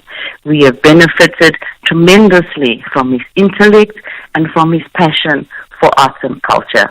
And I think above all, what I will remember most about him was that he was a man of integrity, always honoring good governance practices. His most recent accomplishment, and something that I worked closely with him, is that he had edited a 3-volume series called the South African Handbook of Agency, Freedom and Justice, Citizens in Conversation. And just last week, we were planning to launch this handbook in September in Durban, Johannesburg, and Cape Town. His loss is immense, Oliver. It's great. But his legacy will continue to live on. And we say, may he rest in eternal peace. Yeah. Bongani Tembe, the CEO of the Mzansi Orchestra as well as the Johannesburg Philharmonic Orchestra, you hosted Prof Nkondo every single week in the hospitality room of the Linda Auditorium, and he was never alone. He was always there with his family, his grandchildren, but also his great-grandchildren, all inducting them into the culture of the arts. Talk to us about your fondest memories of him. And he was a funny guy. He had a great sense of humor. There must have been a lot of funny moments between the two of you. Professor Nkondo was a very special man, as you said. He did have a sense of humor, and at our board meetings of Mzansi National Philharmonic Orchestra, sometimes on the side I would tease him and say, Prof, how does a guy born in Limpopo teach at Oxford University and Harvard English? You know, as you just mentioned. And he would say to me, Bongani, I did not only teach the English, but I fail them sometimes. And so we would laugh and laugh. I said, you failed the English? How is that possible? He was a warm and a nice man. And as our chair, Justice Leona Terona, said, you know, governance was important to him, integrity. Also, he was just so bright, and he came up with so many things. I remember at one point I was talking to him. He said, Bongani, you know, the orchestra has got a high translatability. I said, that sounds very fancy, Prof. He said, no. It's very simple. I mean, an orchestra can translate itself to different genres, be it jazz, African music, or classical. And so he came up with so many ideas that he put them across so well. And I learned a lot from him and the whole board. It's just been a marvelous union between us. Yeah, I know that this Thursday, the Johannesburg Philharmonic Orchestra will no doubt pay tribute to him in great style, just as he would have attended this Thursday if he were with us. But Prof. Leone, can you tell us about the Mzansi National Philharmonic Orchestra and perhaps how they would be tributing later on this year? They'll be going on a national tour once again, this time without Prof. Nkondo. And I'm assuming you're going to urge your colleagues in the Constitutional Court this morning to just pay a moment of silence before you all go into your chambers and go on with the work of the day. Yes, we definitely are going to mark the passing of Prof. Nkondo as Mzansi. The CEO and I will sit together with the board to plan it. As you mentioned, he was a man of so many facets, but he was a family man. He would never attend the JPO on the Thursday or the Mzansi without his family, and we will involve his family as well in whatever tribute we pay to this legend. And just lastly, Bongani Tembe, you know, outside of just the arts, Professor Nkondo's contribution has always been in the community, and you, along with your musician colleagues, spend a lot of time in schools, the community, and educational institutions.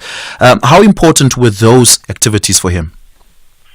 They were very, very important for him because he was big in explaining the impact of arts and culture generally in society, how the orchestra can be used to bring people of different races, to inspire hope. He was very, very proud of Mzansi's latest project, the Africa United Youth Orchestra, which combines young people from across the continent, and wanted to come to Carnegie Hall, where we performed 2 weeks ago. And so he made an impact across. By the way, he was also a former board member of the National Arts Council and many other organizations where he selflessly served and shared his wisdom with us. That's where we're going to have to leave it. Thank you so much, CEO of the Mzansi National Philharmonic Orchestra, the KZN Philharmonic Orchestra, as well as the Johannesburg Philharmonic Orchestra, Bongani Tembe, as well as Justice Leona Theron. Thank you so much for joining us. Thank you, Oliver. Bye-bye. President Ramaphosa says, may his legacy inspire future generations to continue the struggle for a more just and equitable society. Gauteng Premier David, former Gauteng Premier David Makura also reflected on it, saying the news about the passing of Prof. Musha Nkondo is a profound loss to our nation. What a brilliant, what a compassionate man, a Marxist, intellectual and activist to the end. My generation owes a great debt of gratitude to you, Prof. Condolences to the Nkondo family. Truly condolences to the Nkondo family. That's what we're going to have to leave it for today's show. I really, really want to thank you for your participation in the show, all your voice notes, all your tweets, all your calls. For myself and the team, it's been fantastic. I'm back with you tomorrow. We've got lots and lots to talk about. Lots happening, as you heard in the news diary there earlier with Eva Chippa. There is a lot taking place in the news cycles to date. We're going to be with you tomorrow, giving you an update on that in a very short while. Kathy Motlatana is on in a very short while. She just walked into the studio very, very elegantly and graciously, as always, and I'll be handing over to her in a very short while. It's at the top of the hour.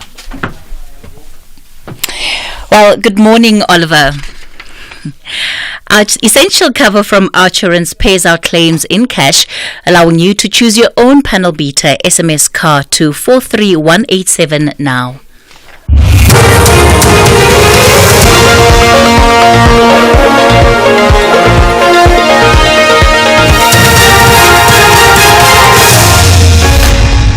Top stories for this hour. Separate council sittings to be held for the Tabazimbi local municipality, and suspect arrested linked to kidnapping syndicate in South Africa. Good morning, I'm Eva Chipa. Two parallel councils of the Tabazimbi local municipality in Limpopo will today hold separate council sittings as political infighting continues. For more than 2 years, the municipality has had two parallel councils, DA and ANC-led coalitions. Both council sittings are expected to discuss the decision of the Limpopo government to place the municipality under administration. Michael Makungo reports. The two parallel councils will hold a special sitting at the same time, but different venues. The DA-led coalition will hold its council sitting in the municipal council chamber, while the ANC-led coalition will hold its meeting in another venue outside the municipality. The battle over the mayor and the speaker's positions is between ANC and DA councillors. Meanwhile, councillors have been given until Wednesday this week to respond on why the municipality shall not be placed under administration. Michael Makungo, SABC, Polokwane. Gauteng ANC chairperson Panyazeli Sufi says there is a lot to learn from Floyd Shivambu's departure from the EFF to the MK party. He was addressing delegates at their PEC Lekgotla, which ends today in Boksburg, east of Johannesburg. Last week, the EFF deputy president left the party he founded with his lifelong friend Julius Malema and joined forces with his former political rival Jacob Zuma. While some are celebrating the exodus in the EFF and the departure of Shivambu, Lusufi said this is a great lesson for parties to learn on how they can manage the population of young people in their leadership ranks. We must learn what I call maintenance of generational mix. At the leadership of every political party, we must have a generational mix. These things are what it's wrong because we collapse a movement. So the importance of generational mix has been reaffirmed by the departure of Deputy President of the EFF. That we must ensure that even when we differ, we must have those that are senior to call us to order. We must ensure that within the structural leadership of the ANC, we must not chase other people out of the movement. That is disastrous. The High Court in Pretoria will hear former Public Protector Busisiwe Mkhwebane's urgent application against the Public Protector's Office to have her multi-million rand gratuity paid out. Mkhwebane was impeached from office last year for misconduct and incompetence following a Section 194 parliamentary inquiry. Sabahle Mota reports. Mkhwebane has stated in her founding affidavit that she is entitled to her gratuity despite the Office of the Public Protector believing otherwise. Mkhwebane's gratuity has been estimated to stand at 10 million rands. However, Public Protector Koleka Gcaleka says in her affidavit that Mkhwebane is not entitled to the multi-million rand gratuity as she did not vacate her office but was rather removed. Mkhwebane will be represented by Advocate Dali Mpofu, while the Office of the Public Protector will be represented by Advocate Thembeka Ngcukaitobi. I am Sibahle Mota in Johannesburg. In other news, Gauteng police have arrested a 40-year-old Zambian national at the OR Tambo International Airport yesterday for his alleged involvement in a number of kidnappings in the country. Police believe the suspect is the ringleader behind a kidnapping syndicate targeting businessmen. Police spokesperson Brigadier Tlenda Mate says the suspect was under police surveillance after a South African businessman was kidnapped from Roodepoort in Gauteng in July. So we have been looking for this particular suspect. We also believe that he is a key figure in the drugs that were found. He is expected to be charged alongside 8 other suspects who were arrested for the kidnapping of this businessman and the drug bust. And looking further afield, Kamala Harris has arrived in the U.S. city of Chicago for the Democratic National Convention, where she'll be formally confirmed as the party's U.S. presidential candidate. Harris is expected to join President Joe Biden on stage when he addresses the convention later today. The BBC's Sarah Smith has more. Don't expect the kind of detailed manifesto that you might get from political parties in different countries in elections. This is much more going to be about the mood and the tone of the campaign. And of course there will be speeches from the current president, from former Democratic presidents, as well as her vice president, other party members, which again will be talking more about the direction of this election, the messages that this is about moving the country forwards, not, as they say, Donald Trump would take it backwards, about protecting the freedoms they say are under threat from Donald Trump if he were to become the president again. Recapping the top story for this hour, 2 parallel councils of the Thabazimbi local municipality in Limpopo will today hold separate council sittings as political infighting continues. For more than 2 years, the municipality has had 2 parallel councils, one led by the DA and the other by the ANC. I'll be back at the bottom of the hour. For SAfm News, I'm Eva Chipa. And that's the news for this hour. Theft, accident and 1 million rand liability covered, all covered by Assurance Essential. Get a quote today, SMS CAR to 43187. SAfm 104 to 107 nationwide. Leading the conversation.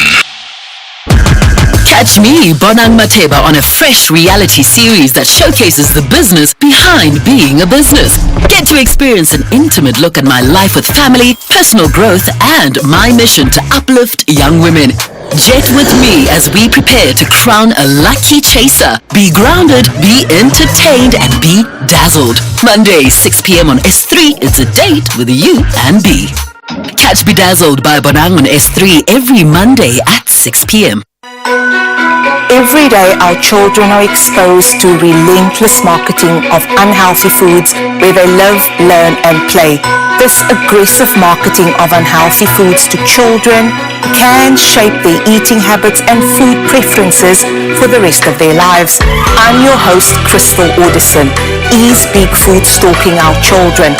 Watch Chew on This on healer.org on Thursday, 15th August at 3 p.m.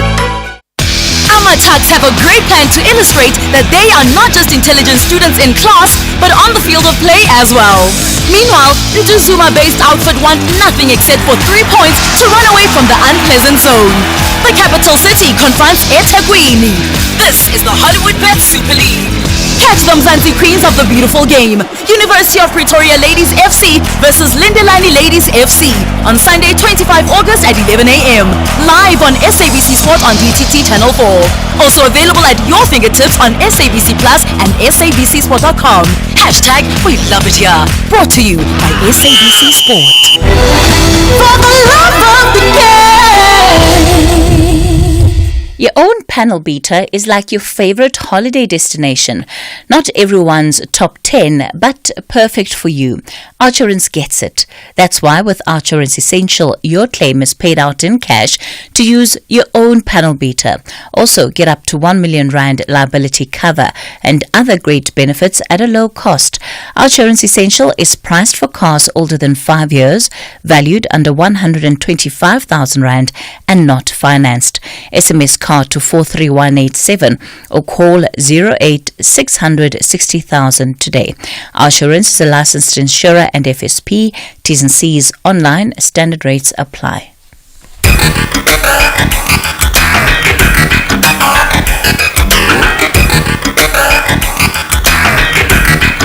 The Talking Point with Kathy Mohlahlana. Weekdays, 9 a.m. till midday.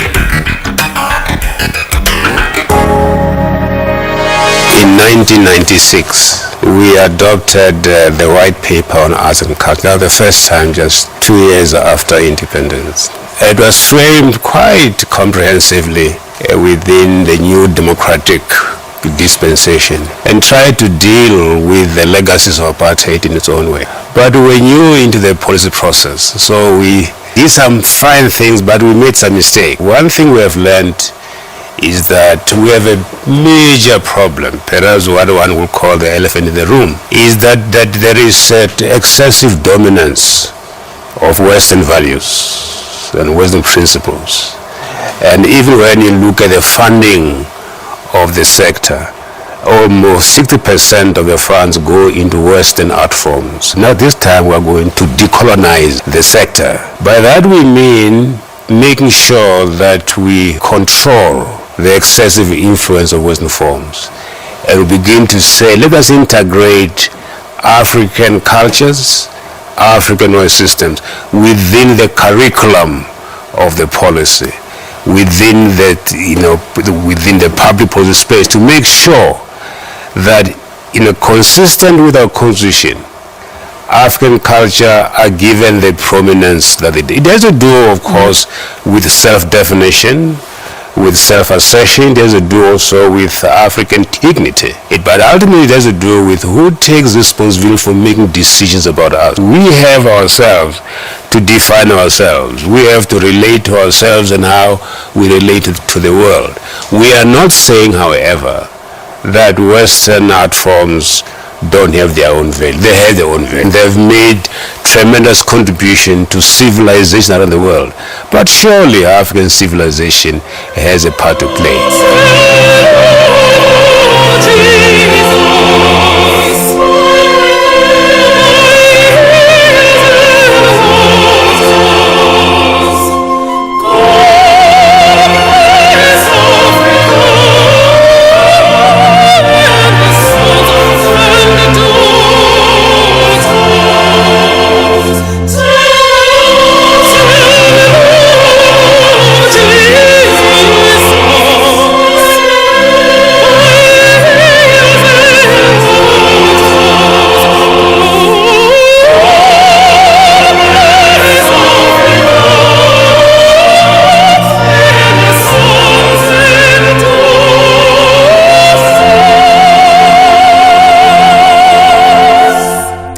That was Professor Mushe Nkondo, an academic, a public policy practitioner and heritage expert. And news coming through that he passed away yesterday at the age of 83. He was really critical in contributing to policy, public policy, especially in areas including tourism, human settlements, public administration, science and technology, and as you heard there, arts and culture. And he also, of course, led to the conceptualization of the liberation heritage route. So South Africa really losing an icon of not only this country, but I suppose also just of the journey that we have been on as a society. So we do extend our condolences this morning to the friends, to the families, and the loved ones of Professor Nkondo, and we acknowledge and recognize the contribution that he has played in making this country what it is today. You're listening to The Talking Point. Welcome to the show. I'm Kathy Mohlahlana. Pleasure to be in your company as we start a brand new week. I hope that you're feeling optimistic about the week ahead. Are you looking forward to new possibilities? The year just seems to be flying by. Before we know it, we'll be in September already, thankfully. The weather is taking on a better turn. It looks like we're getting a winter a little bit behind us, so that surely should also induce some good energy, some smiles, given the fact that it is warmer. But looking at then what you can expect coming up on the show today, we're going to begin the show as we always do with the open line. I'll be taking your calls on 086 000 2032. That's 086 000 2032. It is of course your opportunity to set the national agenda on the WhatsApp voice note line 0614 104 107. Just thinking about where we are as a country right now. Can you believe it? It's almost 2 months since we had the government of national unity installed, or at least since the 7th administration announced its cabinet members and those that are occupying high office. And in the last 2 months, I wonder what your experience of this coalition government has been. Are you seeing the difference in how things are done administratively? I know that there will be some ministers, of course, in some portfolios that are more vocal than others, and perhaps some portfolios do lend themselves to that kind of thing. But are you practically seeing a difference in having this mix-up of government officials that come from different political parties? And part of why I asked that is you would have seen just over the weekend, I think it was in the Sunday Times yesterday, the report out of the Department of Basic Education, where the Minister, Siviwe Gwahube, has halted a close on 10 billion rand tender for the National Feeding Scheme program. So it seems that the plan by the department was to centralize the school nutrition program under one managing agent. And, this tender would effectively go to them, and then they would manage the logistics, procurement, everything else that they would need to do. But whistleblowers in the department, or people that are close to the process, have come forward, alerted the minister to what they believe was corruption, wrongdoing, in as far as this contract is concerned. And so it's now been put on hold while the minister gets the details of what exactly is at play, and to ensure that all processes have been duly followed. Now, the country's feeding scheme program, of course, feeds 9 million children on a day-to-day basis. And we know that it is one of the most successful programs, poverty and hunger alleviation programs, that has been implemented by the democratic government. The impact that it has is just, it's unfathomable. In fact, caused by provincial departments and provinces now is that more money is needed to go towards the program, because for many of the learners who receive food on a Monday to Friday at school often then go hungry over the weekends. Their next meal will be on Monday morning when they go back to school. And so there is the effect of that program that is unquestionable. But the tender seem to have just been slipped into the radar, quietly so, while we were in the process of a transitional government. And of course, we don't know the full details yet, but there have been some examples, right, of exposés, reports being made public by some of the ministers that have come into these portfolios. And I just wonder from you, especially if you do work with government, if you are a service provider for government, have you felt any differences in terms of how things are being done? Do you get a sense that things are changing or have changed? I'd love to hear from you on this issue. I'll take your call 086 000 2032. And of course, your experience too as clients of government. We use government services every day. What has been your experience so far? Do you feel that there's anything changing in the system?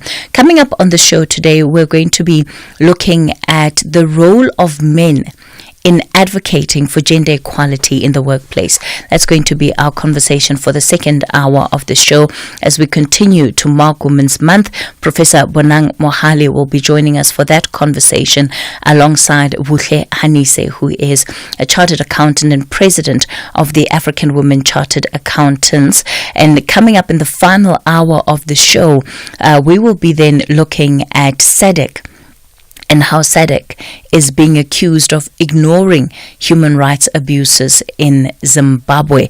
We'll be joined there by some of the organizations from Zimbabwe and also Good Governance Africa that has been doing some work in that country. All right, it is the open line. You get to set the tone. Getting ready to take your calls in a moment.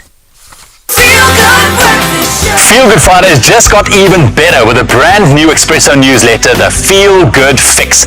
Delivered to your inbox every Friday, it is your weekly dose of joy, entertainment and local flair. Subscribe now at expressoshow.com and never miss a moment. From heartwarming stories to tasty recipes, it's all there waiting for you. And remember to tune in to the Espresso Morning Show weekdays from 6 to 9 a.m. on S3, and let's start your day right and channel your inner feel good.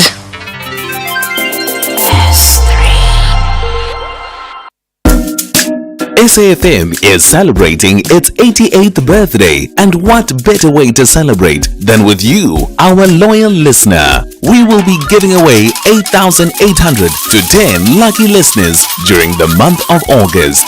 To stand a chance of winning, stay tuned to SAfm and SMS the keyword SAfm88 followed by your name to 41391 and listen to the station throughout the day where you could be selected as a winner. SMSs are charged at R1.50 per SMS. Free SMSs and SMS bundles do not apply. Happy birthday. Happy birthday. Happy birthday. Feel like you're paying too much for car insurance? Be like 43-year-old Anissa, who pays only 1,289 Rand per month to insure her silver 2019 Toyota Hilux Raider e-cab with Archerance. Get a quote from Archerance today. SMS out to 30754. That's out to 30754 now. Archerance is a licensed insurer and FSP. T's and C's online. The Talking Point with Kathy Motlatlana. Weekdays, 9 a.m. till midday. Erastus, we'll begin with you this morning. You're out in Witbank. Good morning. Hi, good morning, Kathy. Yes. How are you? I'm well, Erastus, and you've asked for everybody, right? Go for it. I'm happy with the GNU. I think it's going to work. All we need to do is just to pray that it continues for the next 5 years or so. Like I said, when the minister was sworn in of Home Affairs, extended all the permits, said, I'm running it, I'm going to deliver, and those are fraudulent documents, they will be sent home, they'll be arrested, those corrupt officials, which makes me very happy because people who've got legitimate documents, they don't have to suffer for this. When it comes to Minister Khwarube, the basic education, we just hope and pray that she needs to follow up everything. As we speak now, there is a school in Witbank where there is an acting principal who refuses to pay people attending what you call workshop for that is arranged by the department. She's acting principal. Number two, she refuses to meet with the school governing body for no apparent reason. And our hours to be there as a school governing body, including her, is about the learner. So the school is held hostage. Nothing is happening. The second manager has written letters to doing absolutely nothing. I just hope and pray the GNU states stick together so that each and every minister in those portfolio, when we go to the national election again in 5 years, we'll be able to say, my party, as I was a minister in this department, I delivered, I did 1, 2, 3, 4, so that they can get votes. The way they are now, they are perfect. I just hope and pray it continues like that. Thank you and good morning. All right, Erastus, feeling very hopeful there around the government or of national unity or the coalition government, optimistic about what he's seeing so far. Mike, you're out in Middleburg. Good morning, Mike. Thanks so much for taking my call.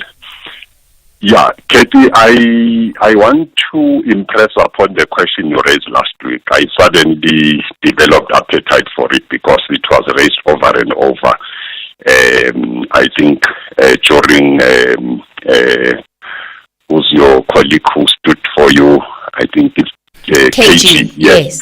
Yes, you know, in my case, for instance, when I occupied the office in 2011, I decided to keep the staff of my predecessor, you know, for a while just to manage transition because there was no time to rush and bring my own people because there was no ideological, difference.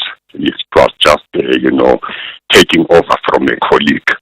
And then when the time came to bring my own mayoral staff, due processes were followed, advertising, shortlisting, interviews, including, of course, aptitude test.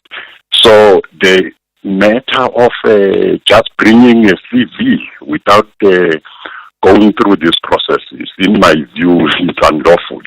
If it happens, I wonder what becomes of the law that governs us, because I listen,